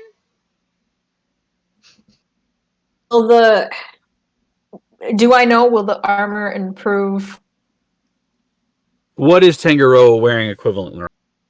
He's wearing a breastplate, which is at 16 AC. Okay. It actually would be considered like splint mail. Oh. Googling that. You can find it in D&D Beyond under the items if you just do a search for splint mail. Yeah. Oh. There is hesitation, but don't mind if I do. Mm-hmm. Yes, because it's an automatic 17 armor class. Yes. Do you have a strength of Okay, 15, though? Yes. 19. Then you can carry and wear this. Yay. Thank you. I appreciate it. Of course. After all, what are friends for? All right. I got friends. I will tell you 2 things that are very important to keep in mind. While magical armor will adjust itself for the wearer, regular armor will not. So while you have mail, you is a beefy boy. That doesn't necessarily mean the armor will. Oh. So keep that in mind. I'll still just put it in the pack. Does it not fit? I'm gonna try it on actually. Does it fit? It does not. However, you can have it Oh. adjusted if you can find the right person to do it. It Then doesn't fit how? I'll hold on. I guess is the next question. It doesn't fit how? I'm probably He too is- big. I'm a fucking big boy. Yeah, it's too small. It's too small to fit him. He gets his arms like halfway up, and then he's just like stuck, sort of waving. Yeah, exactly. He puts it on and then laces it up the side, but it's like a corset that's too small. So even if you put your foot on his back, it's just like, "Ah!" So then he's wedged into this barrel-shaped armor. Exhale or whatever The you do with those pauldrons are too gills. short, so they stick out like straight out. Fair enough. All right. Well, then I'll just hold on to it. All I'm right. sure once we hit an actual town, somebody will be able to help you with that. Yeah. All right. Well, I'm going to actually. Are people done looking or no? That's all the rooms. You guys Then, are welcome to go through and give them all more of a look through than she did, because she was doing a pretty cursory one until she hit the weapons room. Mm. But she's gonna head back and go test that chair that the skeleton was sitting in and see if it's still any good, so that she can lounge, Keep your idolantly feet up in over it. the edge of it. Yep. As you make your way down, the longsword is still laying in the floor. Give me a perception check. Ooh, that I can do. That is a 10 total. It seems to be in remarkably good shape. Well, since they're all still upstairs, I mean, I'm gonna go take it. Okay. I said that the crown was cold to the touch. The sword is almost bitterly cold to the touch.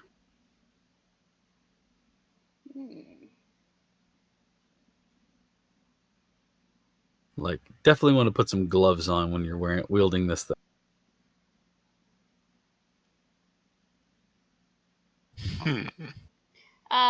Where the skeleton was, is there a scabbard? No. No. Okay. Then I am pulling out spare cloth and, spare clothes and whatever, and I'm just wrapping that sword up so that it's not going to be touching my skin, and then I strap it to my back. All right. How much stuff is the Starry carrying now? Everything. I mean, nothing that I can't carry.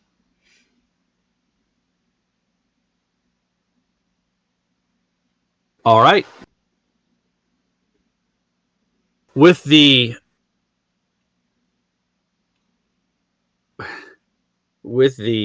place thoroughly gone through and cleaned out, unless anybody else wants to look through anything else.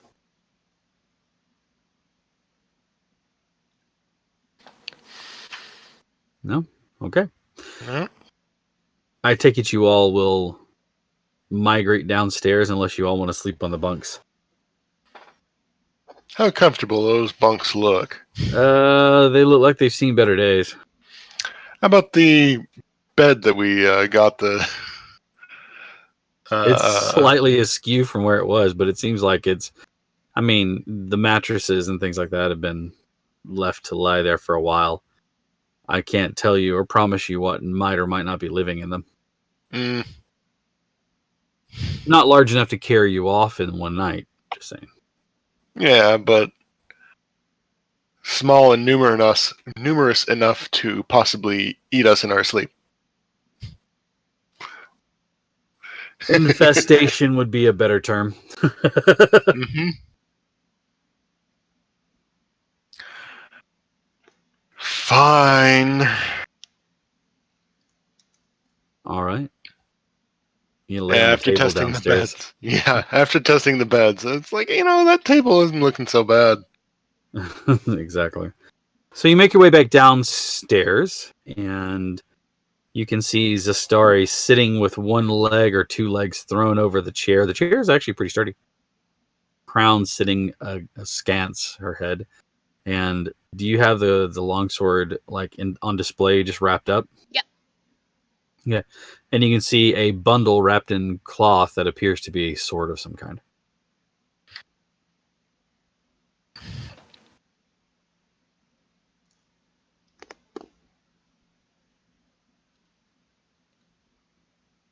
So, And did you find anything You afraid of cutting upstairs? yourself? I don't know, Fireboy. Would you like to find out how cold this sword actually is? Just we healed already him. faced it in a fight. That wasn't what I asked.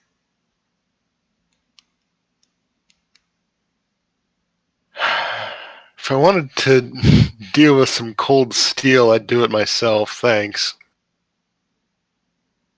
Just saying.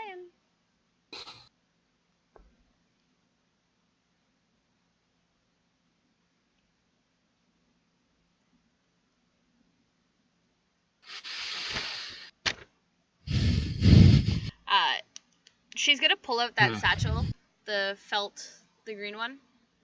What's in it? Mm-hmm. Coin. How much? 200 silver. Okay. Well, she's gonna split that 5 ways. The minting on it, you've not familiar with. Now, not familiar with because we just turned into something and things have changed, or not familiar with because it's an old currency? Yes.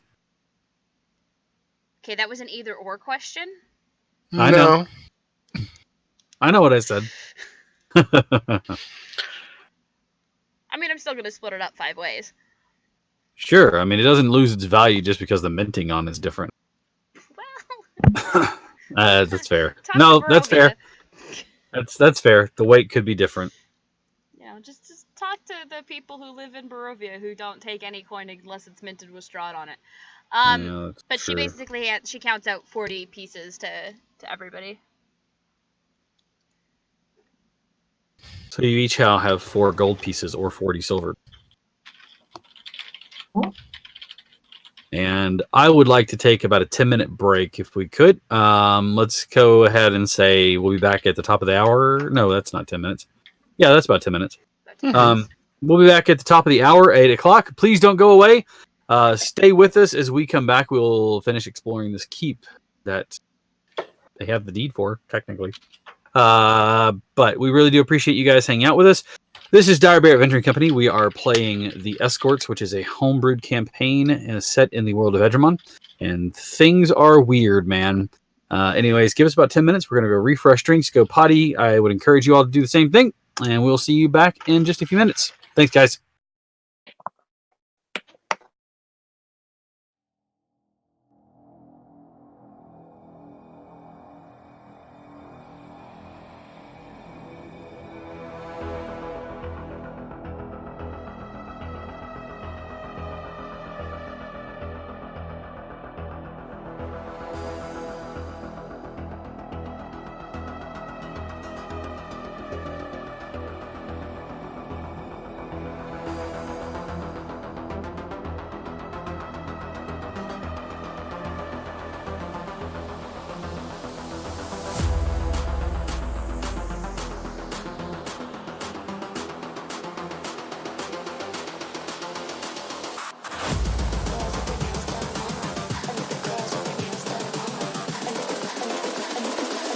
think the girls with their nails done now.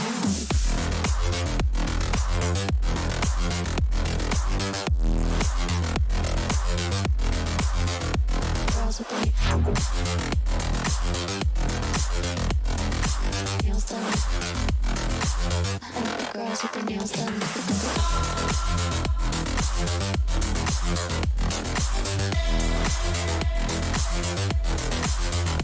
Girls with their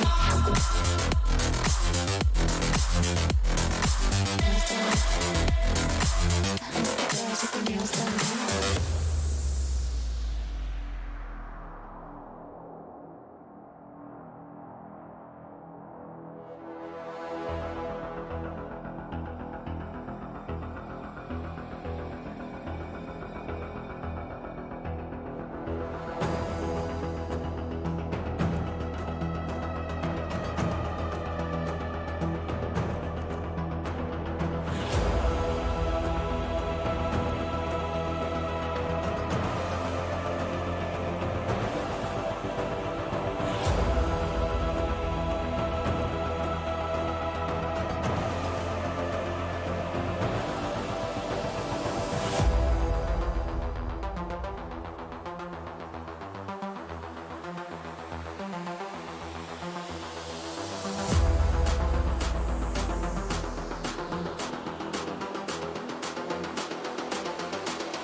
I think the girls with their nails done now.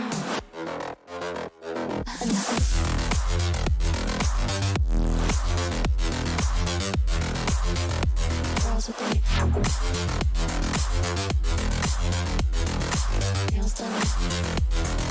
I think the girls with their nails done.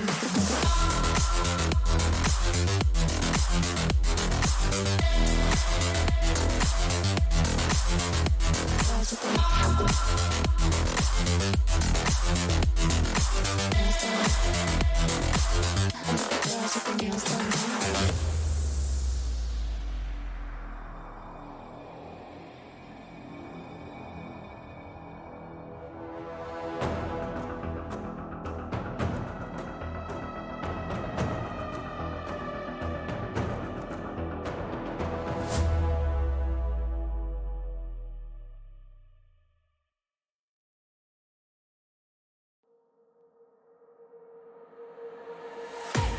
I can't wait to leave this town, 'cause lately I've been feeling down. The cold nights just don't feel the same. Oh, like my life inside a car. Hit the button, drive real far. Put that record on me like. Oh, I'm dreaming of you. I dream of a new night. Fight in the dark till we see the sunlight. My love, it's you and I. Close, close, and could that this fire? So reach for the stars, 'cause we're aiming high.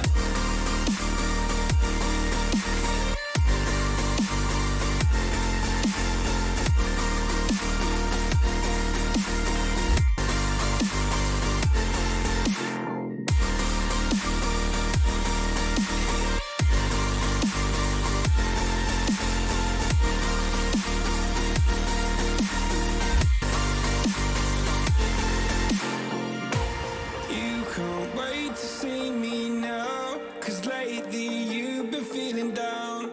You lay awake alone at night. Oh, like your life inside a car. Forget the world and drive real far. Put that record on again. Oh, my love, it's you and I. Close, close, and could that this fire? So reach for the stars, 'cause we're aiming high.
going down.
Take it apart, throw it away, put it back together again.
Okay.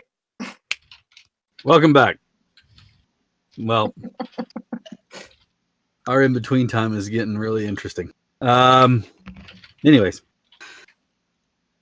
You finished exploring the keep, and I assume you were taking a long rest. Yes, please.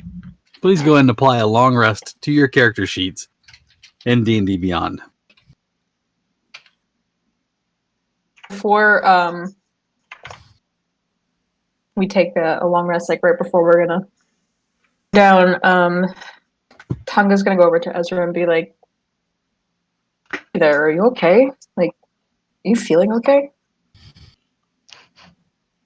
Of course, just awkwardly. But no, going down is an interesting feeling I've never really experienced before.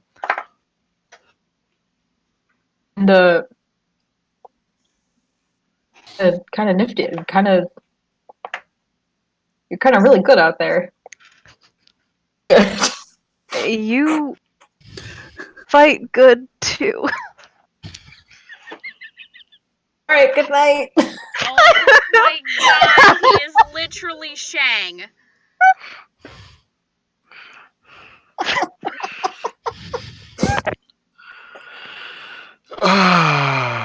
I feel like that's where we should close for the night, because I mean, what else can you do? What better way to close out for the night?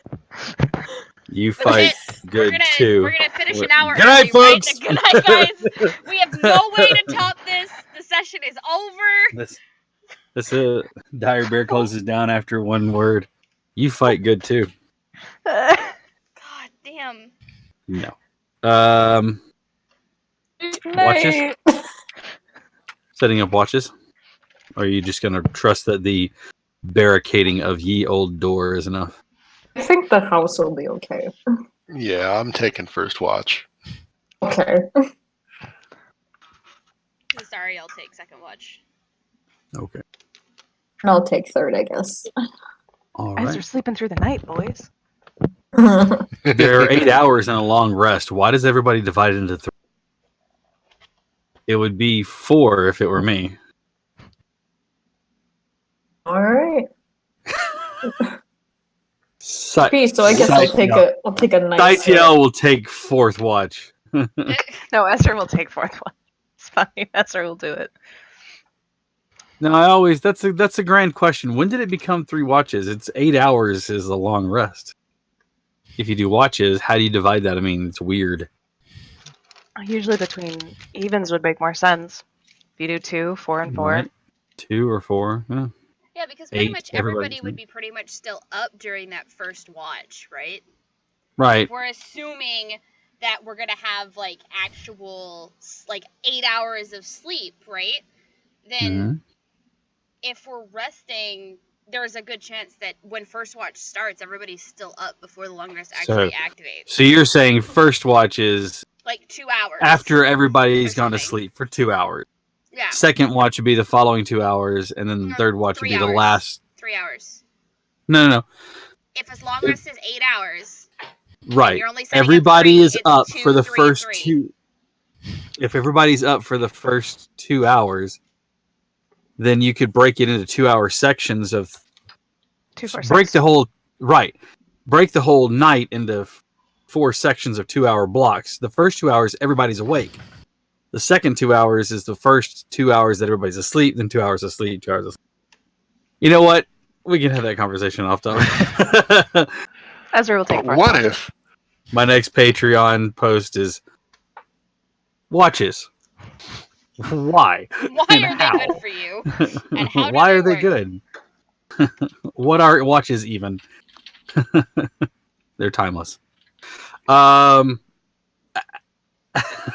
That's a Steve pun right there. The night passes without any issue. And for the first time in a while, you all get at least rest. However, it doesn't come without a cost. There are still that feeling of being between two things. Being in one place where magic doesn't exist and another where magic does.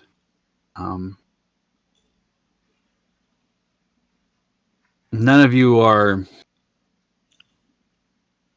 particularly aligned with magic except for Saitiel. When dawn breaks, you have the trace memories of fitful dreams where the same thing that happened today took place, but instead of skeletons, it was bandits. And instead of a keep that was empty, you found it full of lost items and stolen treasures.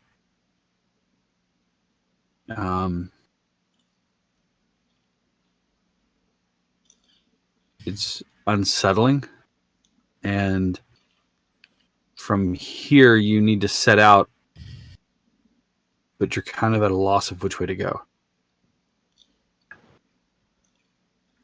Well, weren't we heading south following the tree line because we knew there was a town down there? Mm-hmm. Or at least back to the main road, from what you can remember. An old beaten path leads away from here, the one that brought you to it. It breaks away a couple of miles from the fort and seems to go south. And when I say it's an old beaten road, it's a rocky path that's been overgrown. Here and there you can see the remnants of the stones that made up the path, but most of those have been grown over and weeds have covered them. However, occasionally you can see them. I would like for someone to give me survival, please. I'll do it. Ezra can do it. If you can get aid from someone, if you'd like, I can give you aid. I'll help. Are you trained in survival? I am. Then you can give the aid. And it gives you advantage on the roll. God. Ooh, 13.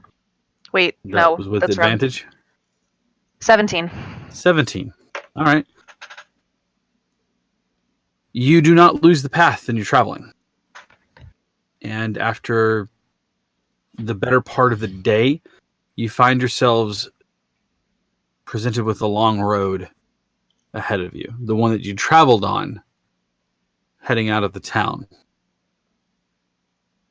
The woods behind you are burning, and the smell of burned wood hangs in the air.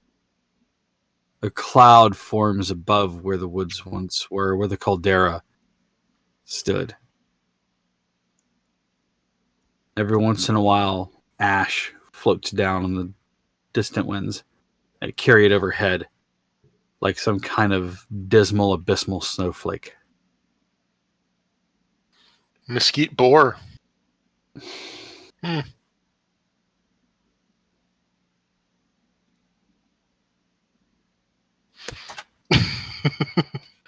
You find yourselves traveling south.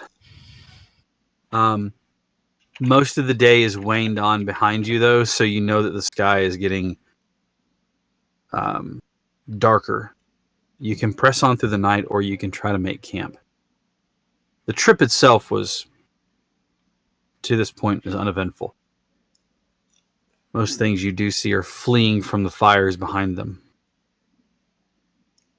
What are you doing?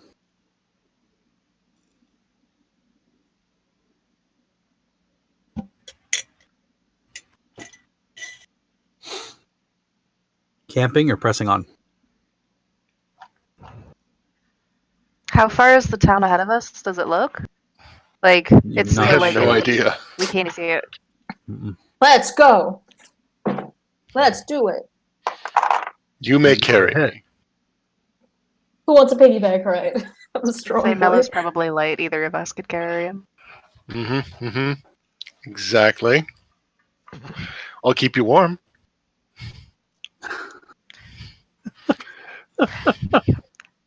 You know, that's Okay. I mean, sure, we're running from a volcano. I'll keep you warm anyway.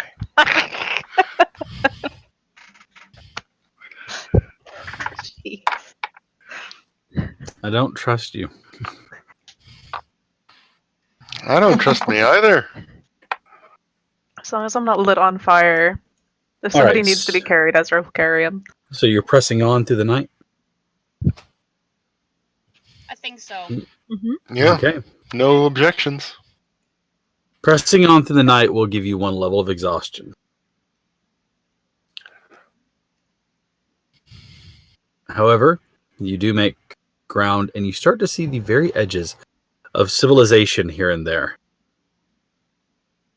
Moving through, you can see that there are farms on the outskirts of what may be a village ahead. As you move through the night, you hear the sounds that you would expect to hear. Owls, wolves off in the distance somewhere far away from you.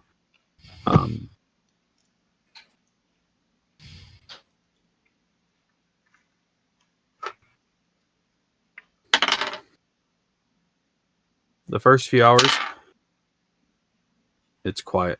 The road empty as you continue to press on. The second part of the night keeps passing through. Here and there you catch, again, those creatures that move in the night, but nothing seems to try to assail you.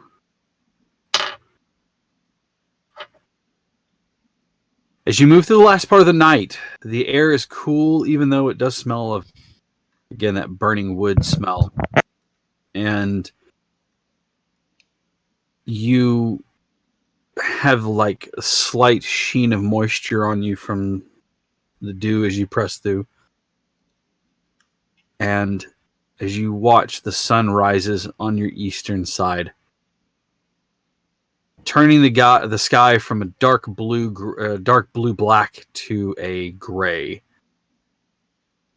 There is no blue skies this morning. There are only rain clouds above you. Piss on a stick. It'd be good for the forest. Fine. It doesn't take long before you feel the already kind of cool temperature drop even lower. And eventually the bottom falls out. Rain falls heavy and hard on you, drowning your spirits a bit more. But, at least, like you said, at least it's good for the forest. And for once, after the rain finally stops somewhere about the late afternoon, you're all sodden, soaked, and tired. But for once, it's not the smell of ash, as it has been in the last few days, but instead replaced by the smell of petrichor. And a little bit of heartening, a little bit of hope comes through. Especially when you hear the sounds of voices. The road widens, and you can see cart tracks in the mud. And ahead of you is a way house, or a road house. You can see it's a tall 3-story building, and it is wide, a very wide building. Stables built into one side. You can see that there are several horses there. The door is shut, and smoke pours forth from several of the chimneys on top of it. You can see that there are 2 carts and about 6 horses, 2 of which you're pretty sure belong to the carts, the other 4 belonging to individual riders. The front door stands there. Would you like to press on or rest for the day? Probably would be a better idea to rest, since this is actually a place where we're not going to get set upon. And, well, beds. And baths, hopefully. I mean, I'm already a little soggy after the rain. Yeah. Clean me.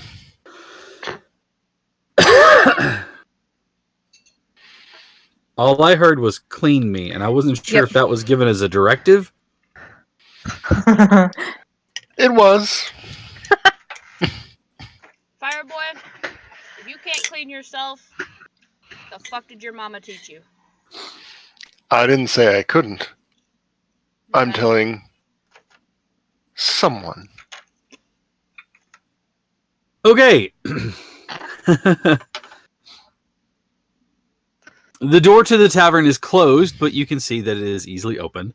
In doing so, you are set into the dim light of the inner tap room. Torches burn in sconces on posts and along the wall.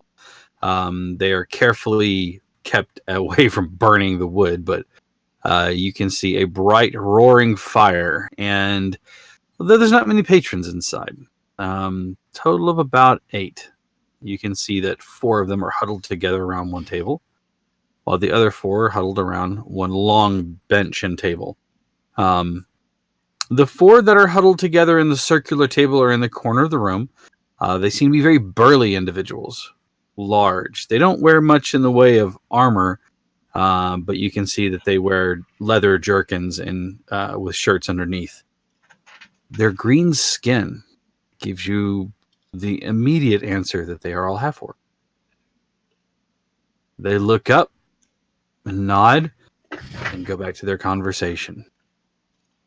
The other 4, in contrast, are much shorter folk, stout, hardy, with cherubic faces, halflings. And they seem to be telling stories and laughing, whereas the grim countenance of the half-orc seem to be grumbling sourly in their corners, talking to one another. The halflings are laughing, trading stories, even though they seem to have not come out any better than what you did versus the rain. As they see you enter, they kind of lift their glasses and give you a little toast and a salute. A cheery welcome.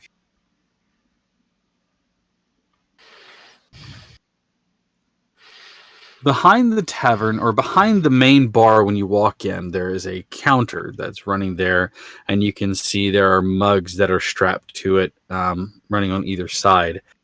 Behind him sits very big casks of some drink of another. Is a tall human, probably around 6'2". A body that was once fit, but much like the DM has gone soft over time. He greets you as you enter in. Welcome, folks. You seem to be a far afield. Anything I can do for you? Room, perhaps? Baths? A drink? Those all sound wonderful. Well, if you've got coin, you're welcome here. So, what would you like?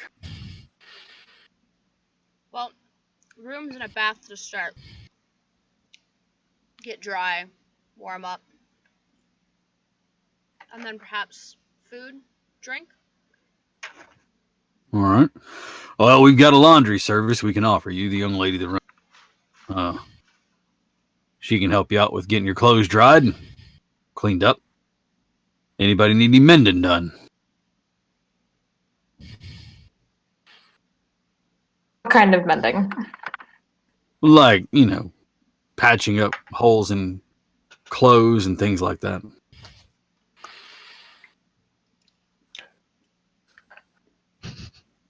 I'll need a bit. Yeah. Sure enough. Tell you what, we can put you up for 4 gold apiece for the night. That includes meal, evening and a breakfast meal. That includes mending and the baths as well as a room.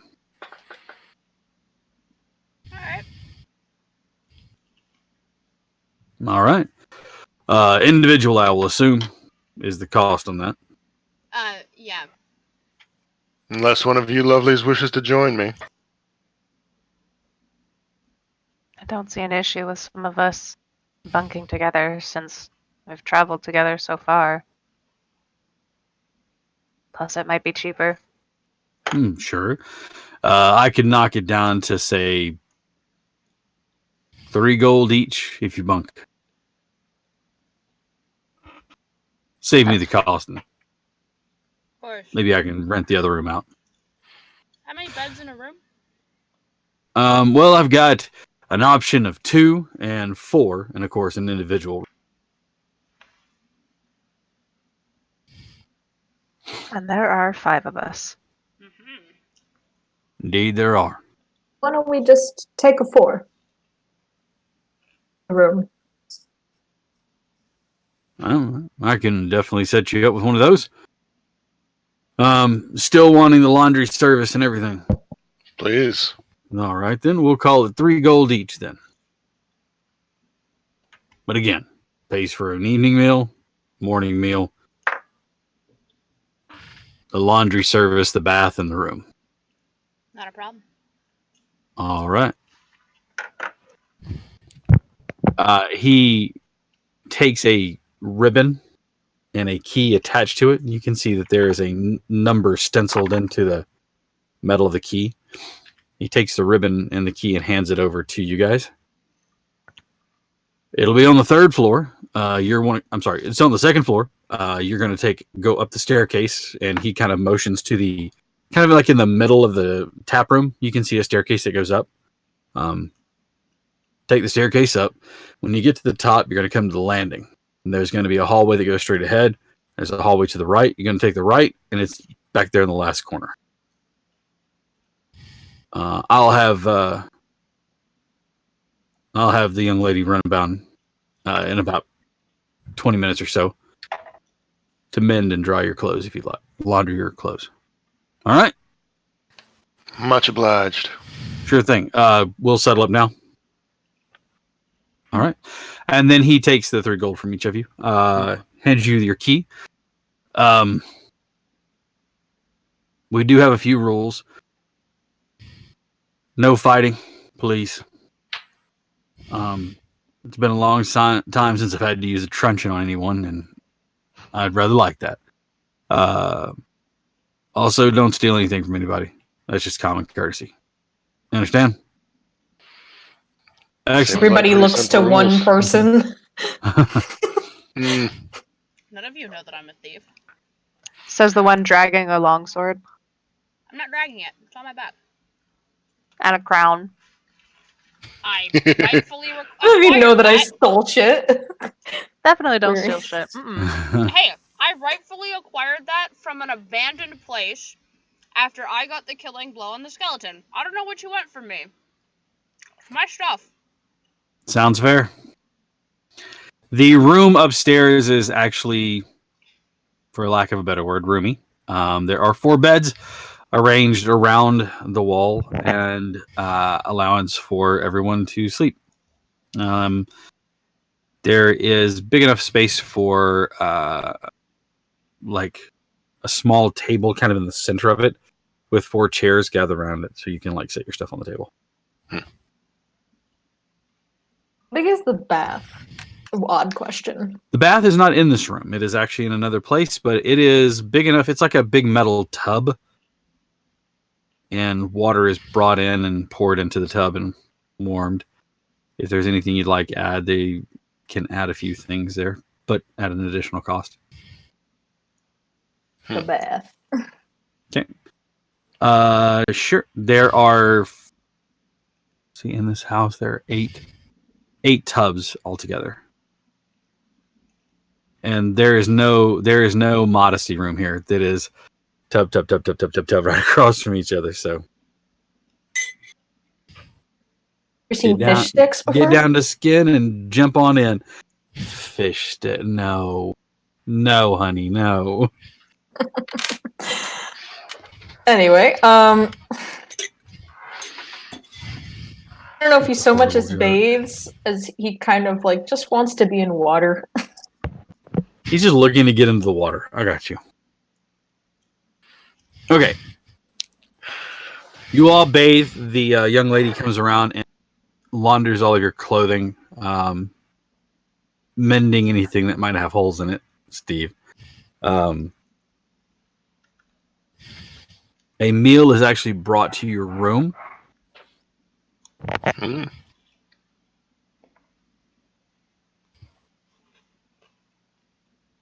Enough for everyone to go around, but it's kind of family style, so it's like big bowls of different things for you all to kind of share and go through.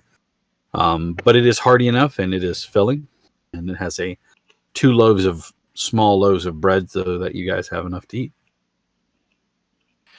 And for once in a very long while, you're in a bed. Your clothes are cleaned, and you are not a soggy, sodden mess.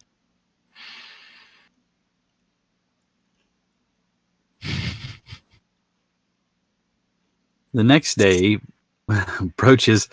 You find yourselves downstairs in the main tap room. Breakfast is served to everyone. There is fresh milk, still warm, brought in. You can see a young lady, probably in her early 20s or so, on the curvy side, but she's got like a little, round cherubic face, and she seems to be very genuinely just kind of a happy person. She sets out breakfast for all of you and says that her father is currently busy tending to the stables and that he shall be back in. If you need anything, just feel free to ask. Anything that you would like to do or say or find out or ask of people. The halflings are not down here. The half-orcs are sitting in the corner, though. Ezra's too busy shoving his face.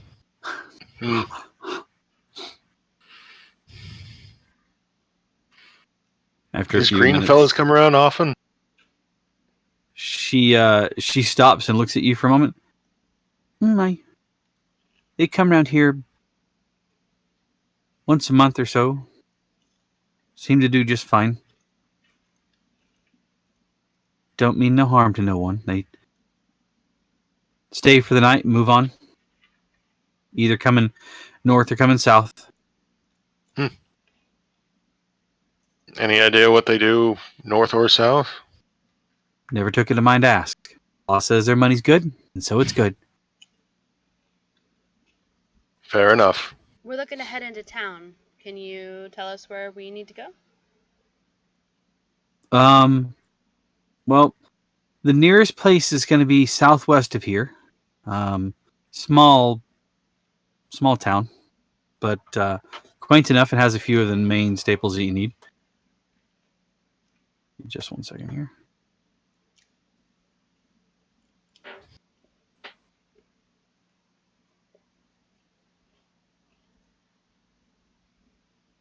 Zoom crashed. Can you quickly recall me? I'm trying. I'm waiting for it to remove you from the call before I can call you again. Okay. Oh. It just crashed. You know, At least I'm stuck in a semi-flattering position. I'm going to do this real easy because this will be a lot easier than waiting for it to do the thing. Oh, Okay. It's just going to be easier to do it this way. Yeah. that or all of our eyes are just closed.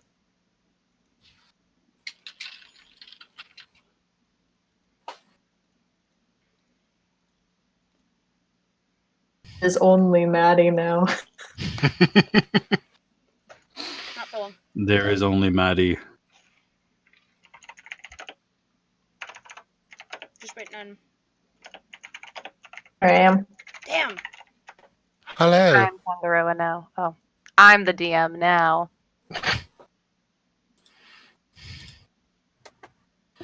Okay, good luck. Please no. Yeah.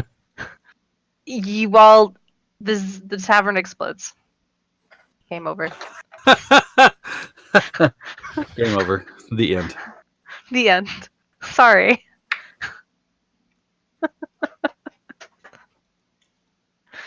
We're good. All right.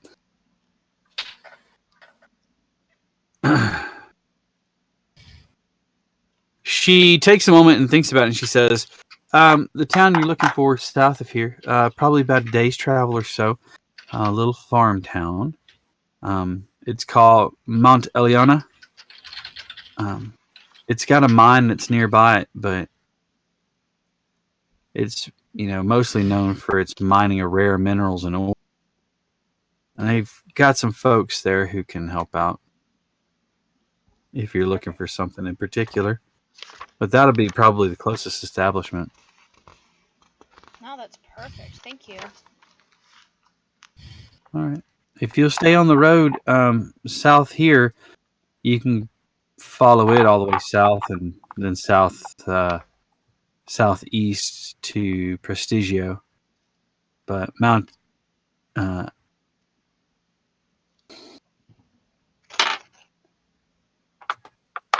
Eleona is go south and you'll see a signpost that points you west. If you follow that signpost, it'll take you all the way there.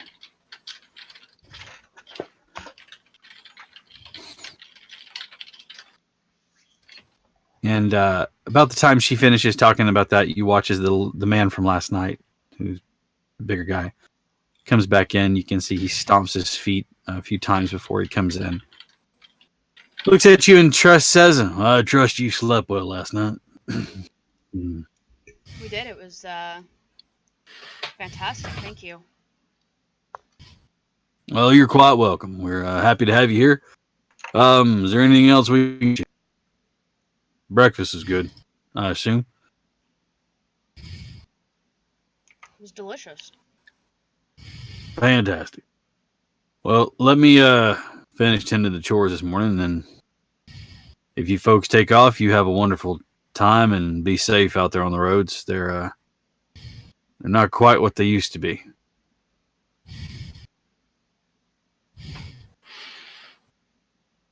Thank you for your kindness. You're welcome. All right. And with that, he seems to disappear back to do other work. Is there anything else you'd like to try to ask of either him or his daughter? Do you know of any places in the town that might be of some armor smithing services? Which town? Prestigio or Mount Eleona? We're going to Prestigio first, right? No, Prestigio is further south than Mount Eleona. Prestigio is like either. Do you know of either one of them? Well, Prestigio's got a lot of things like that. It's a gnomish town. Lots of gnomes there. They have other races as well, but all sorts of mechanical and wondrous things. Mount Eleona it's got a few people who work iron and other things like that. Mm-hmm.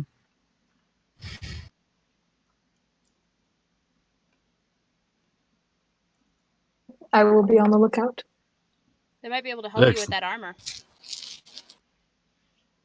Yeah, I hope so. All right. Anything else before setting out for your next leg of the journey? Not from Zastari. All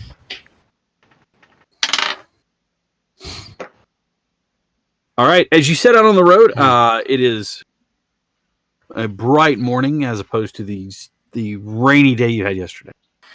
The first day passes without incident. You set up camp as always. Breaking camp first thing in the morning.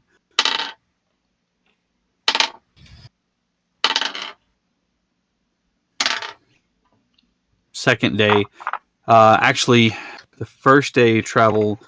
The second day, are you going to go to Mount Eleona? You would have to go off your path and go west as opposed to going south. I mean, you can always come back. It's the closest town, so I don't see why we wouldn't go there first. Right. Well, at the end of the second day, you are finding yourselves well into the village or the town. Low mountains and hills mark the far edge of the town, and you can see that this town is very much given to leaning towards fine minerals and ores and things like that, crystals, gems, as well as gold, copper, and things like that. The town itself lends you to believe that it's been here for some time. It seems to be made from older buildings and things like that have constantly been spruced up to maintain their existence. But there doesn't seem to be anything new. It seems to be old. A lot of the buildings are made of stone. Here and there, though, you do see wood infused with them and working together to keep the buildings up. Like the first floor may be made of stone, but the second or third floor, the second floor may be made out of wood. And as you look, you can see that there are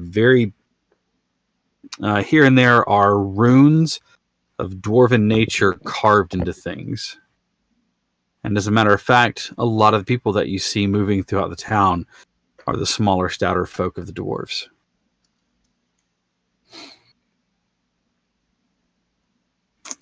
What are you doing first when you get into town? I'm immediately on the look for this armor smith. All right, go ahead and give me a perception check. Okay.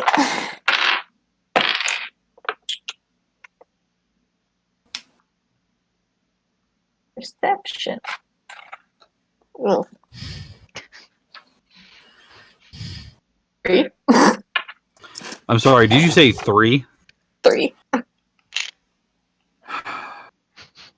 This poor boy is so lost. On your own, you don't find a single armor smith. As a matter of fact, you're not even sure that it's written in the same languages that you speak.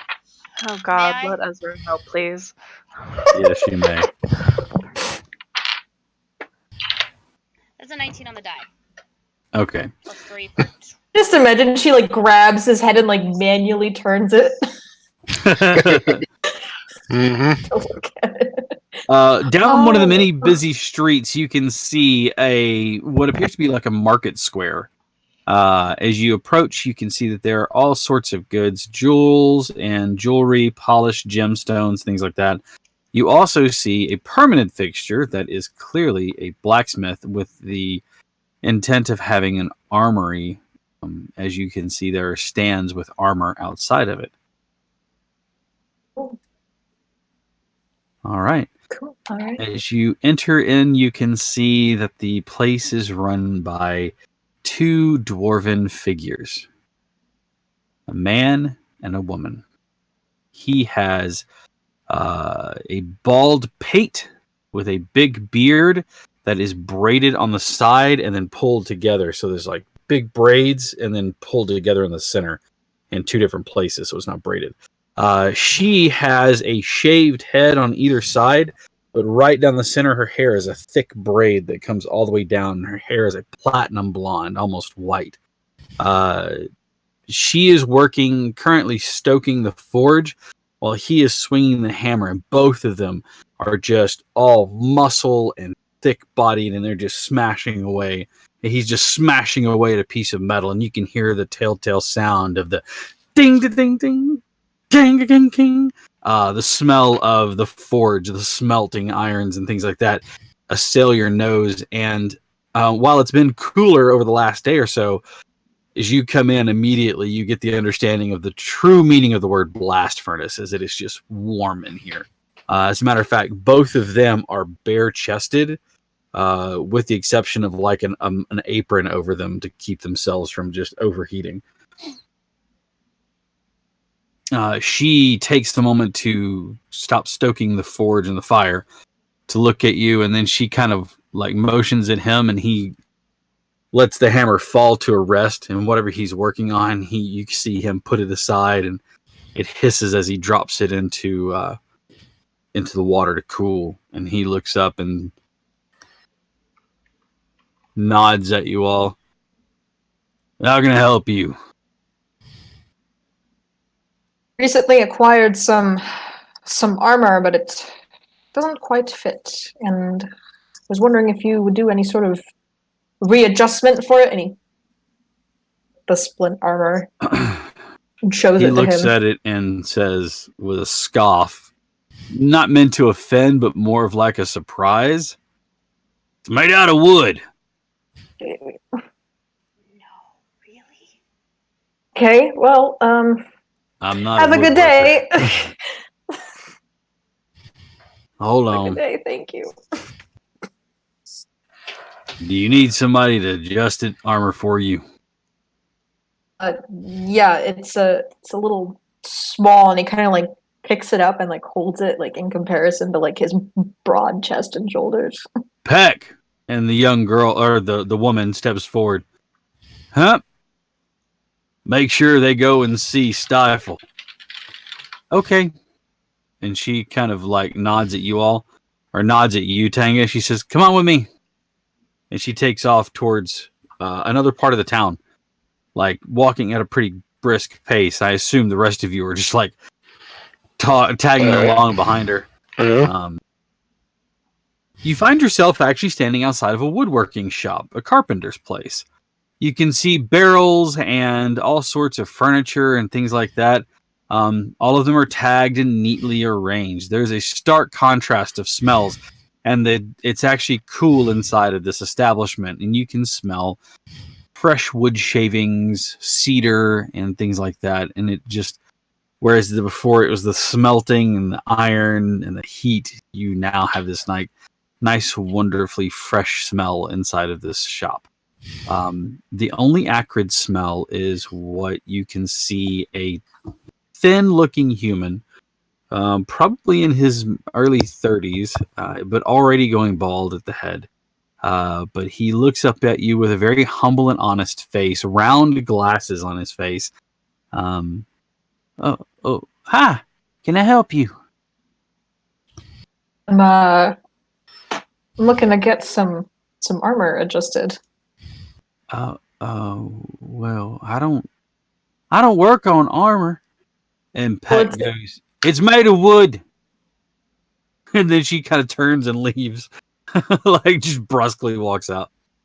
Yeah, they told me to come to you. Well, He holds out the armor. He takes it showing that it's too small again. Yeah, he takes it from you and lays it down on there, and he kind of looked it over. He goes, "Well, this is beautiful. Where'd you find this?" Well, it was actually, I didn't find it. It was gifted. It was an heirloom. Well, I'd say it's old. You see what they've done, and he starts pointing out the wood.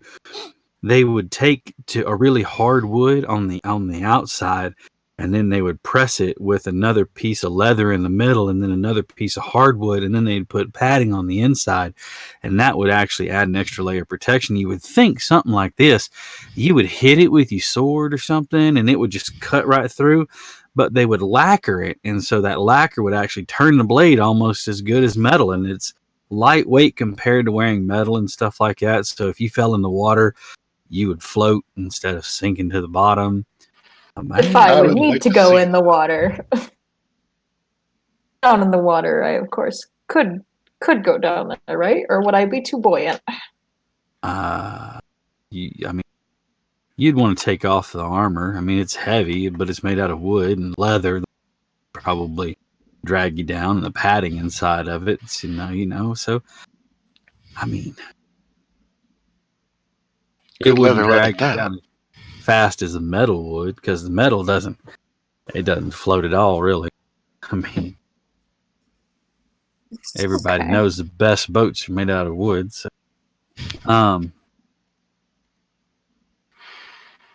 what do you? He holds it up and he looks at it.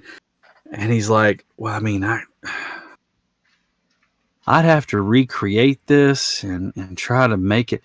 I mean, I could do it, but it's not going to be done today. It's not going to be really like an adjustment unless you shrunk down some. But, I mean, I could work on it using this as the pattern and the tool. I could try to make you some armor from it. Yeah, I could do that." All right, and what are we looking at for a price? Oh, gosh, I wouldn't even know where to start.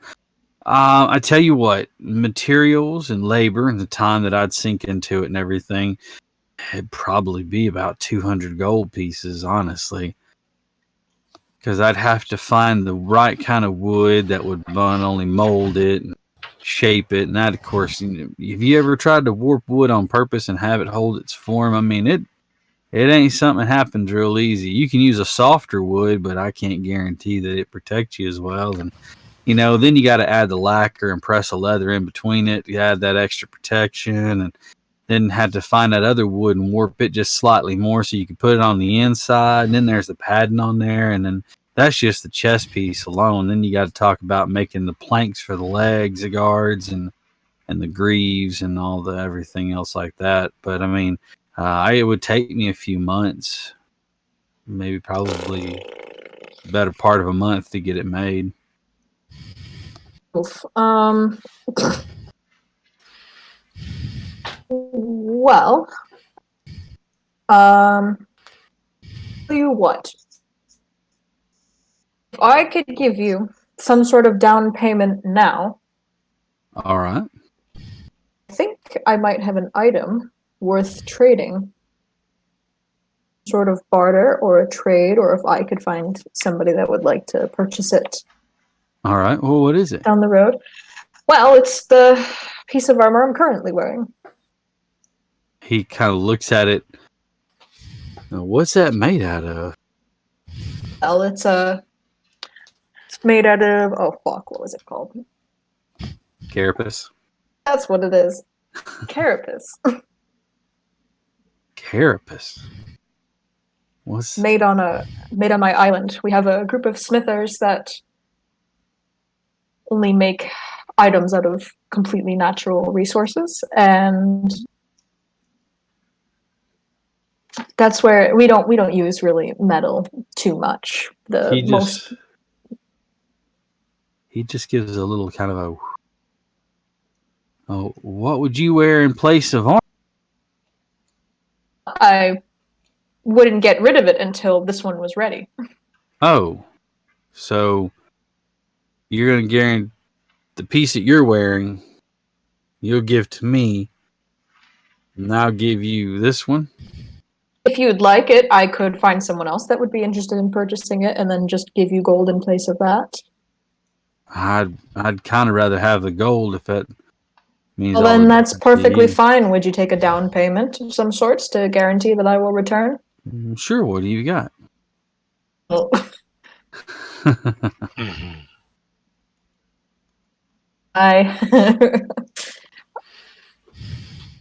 down payment are you looking for? Oh, I don't even know. I tell you what. If you got 5 gold or something along those lines, I'd be happy to do that at the start. I was gonna give you like 10, but I mean, I'm not going to balk at 10. It'd help me start getting the parts and pieces that I need. You know what? As a promise that I will return, I will give you 10 gold, and I will find myself back to you. All right. Well, hang on just 1 minute here, and he disappears behind a counter that was previously kind of hidden in the corner. Where the shop is orderly, it's also very cluttered. But he moves around behind the counter and motions you over, and you can see him take out a piece of paper. He writes down that he is going to create 1 suit of armor made out of pressed wood and lacquer, and that he is going to trade that for 200 gold with a down payment of 10, making the final payment 190 gold to be delivered at the time of the completion. He signs it and then tears off the bottom half and writes like a series of numbers and write equals armor, and then he writes the same series of numbers on there equal armor and signs that one and hands that to you. He says that way you have a copy of it that says I've got this done and I've got the record right here, and there's my signature on it, so that way you know I can't cheat you. Not that I would. I have no intention of doing that. You seem like an honest man. I sure appreciate that. I try to do right by folks, and that always keeps them coming back and saying hello and things like that. So anything else that I can get for the rest of you? Chairs, tables? You guys need I've got a nice new armoire that I just finished. I was going to sell it to a lady, but she passed away before I could give it to her. Well, I'm terribly sorry. I'm terribly sorry for her family. Probably quite the ordeal for them.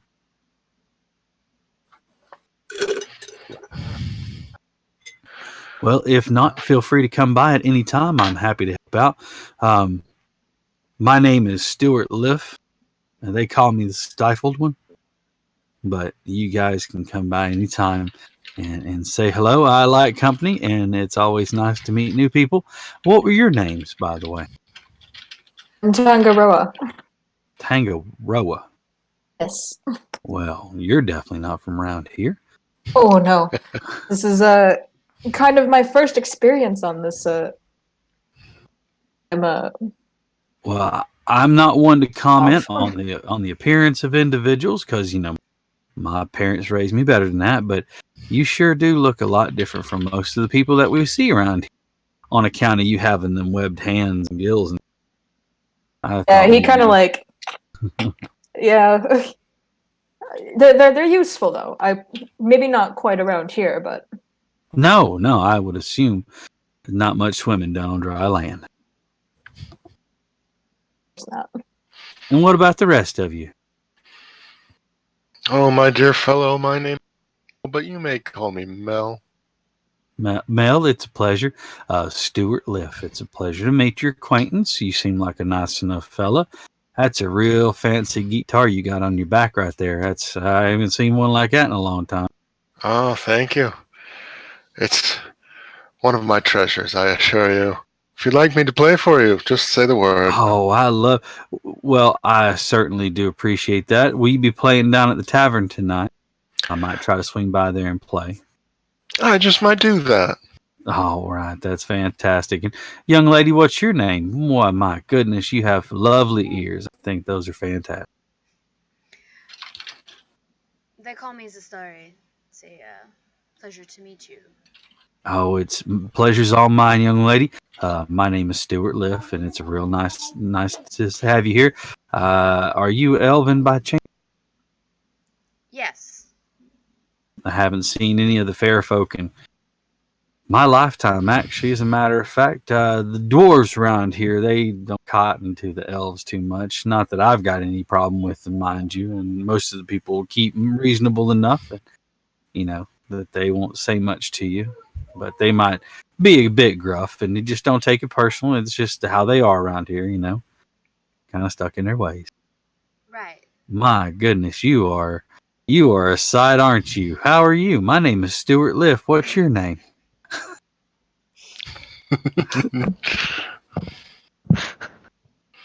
Ezra will just bow his head slightly. Just go by Ezra. Ezra, that's a real fine name there. You seem like a real upstanding fella. Where are you from, Ezra? He's not. I know. There's the area in the forest he's from, but really, from quite a bit of spaces. I traveled quite a bit. Oh wow, you've seen quite a bit of the world. I haven't been that fortunate. I've been to Prestigio once. It's pretty. It's a nice place, but other than that, I haven't left Mount Elion since I was a lad.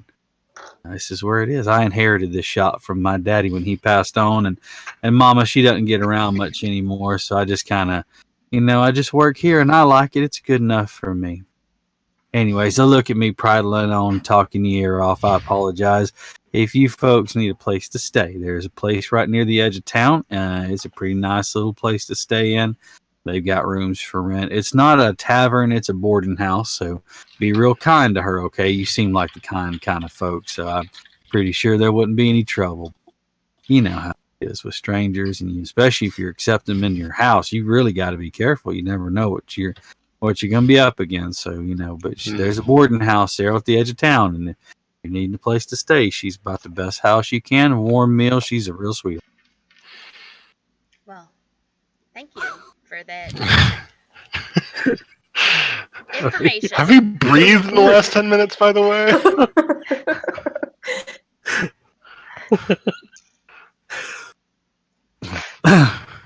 All right, then. Well, I'm going to get to work on that armor. I've got a few other works that I'm going to work on, but I guarantee you'll say about a month's time I'll have it done for you. Okay? Thank you. I will be back in about a month, hopefully. All right, Tangerow. It was a pleasure meeting you. You guys have a wonderful day, and I hope to see you around town. Take care now, folks. Bye. Been a pleasure, Mr. Liff. Pleasure is all mine. Now you better go on before I start prattling off at the head again. Waste more of your daylight. You have a wonderful night then. Okay, Mr. Mel? And yes, please, we'll find a tavern. You should stop by and come listen to Mello play. Well, I might, and he starts at this point in time. You're all meandering toward the door, but he's doing that like Southern goodbye where it like takes 35 minutes to actually leave. Yep. And well, there is a tavern. It's closer to the center of town. It's a nice place, and I don't really go by there too much, with it just being me and Mama. You just tend to hear, and I come home and cook a meal, or Mama might cook every once in a while. She doesn't get around much now, but ever since Daddy passed, and I kind of took over the store, but she still does her best when she can. I tell you what, she makes a good bread. If you ever had any sweet bread, now she's got some. It's a real good stuff.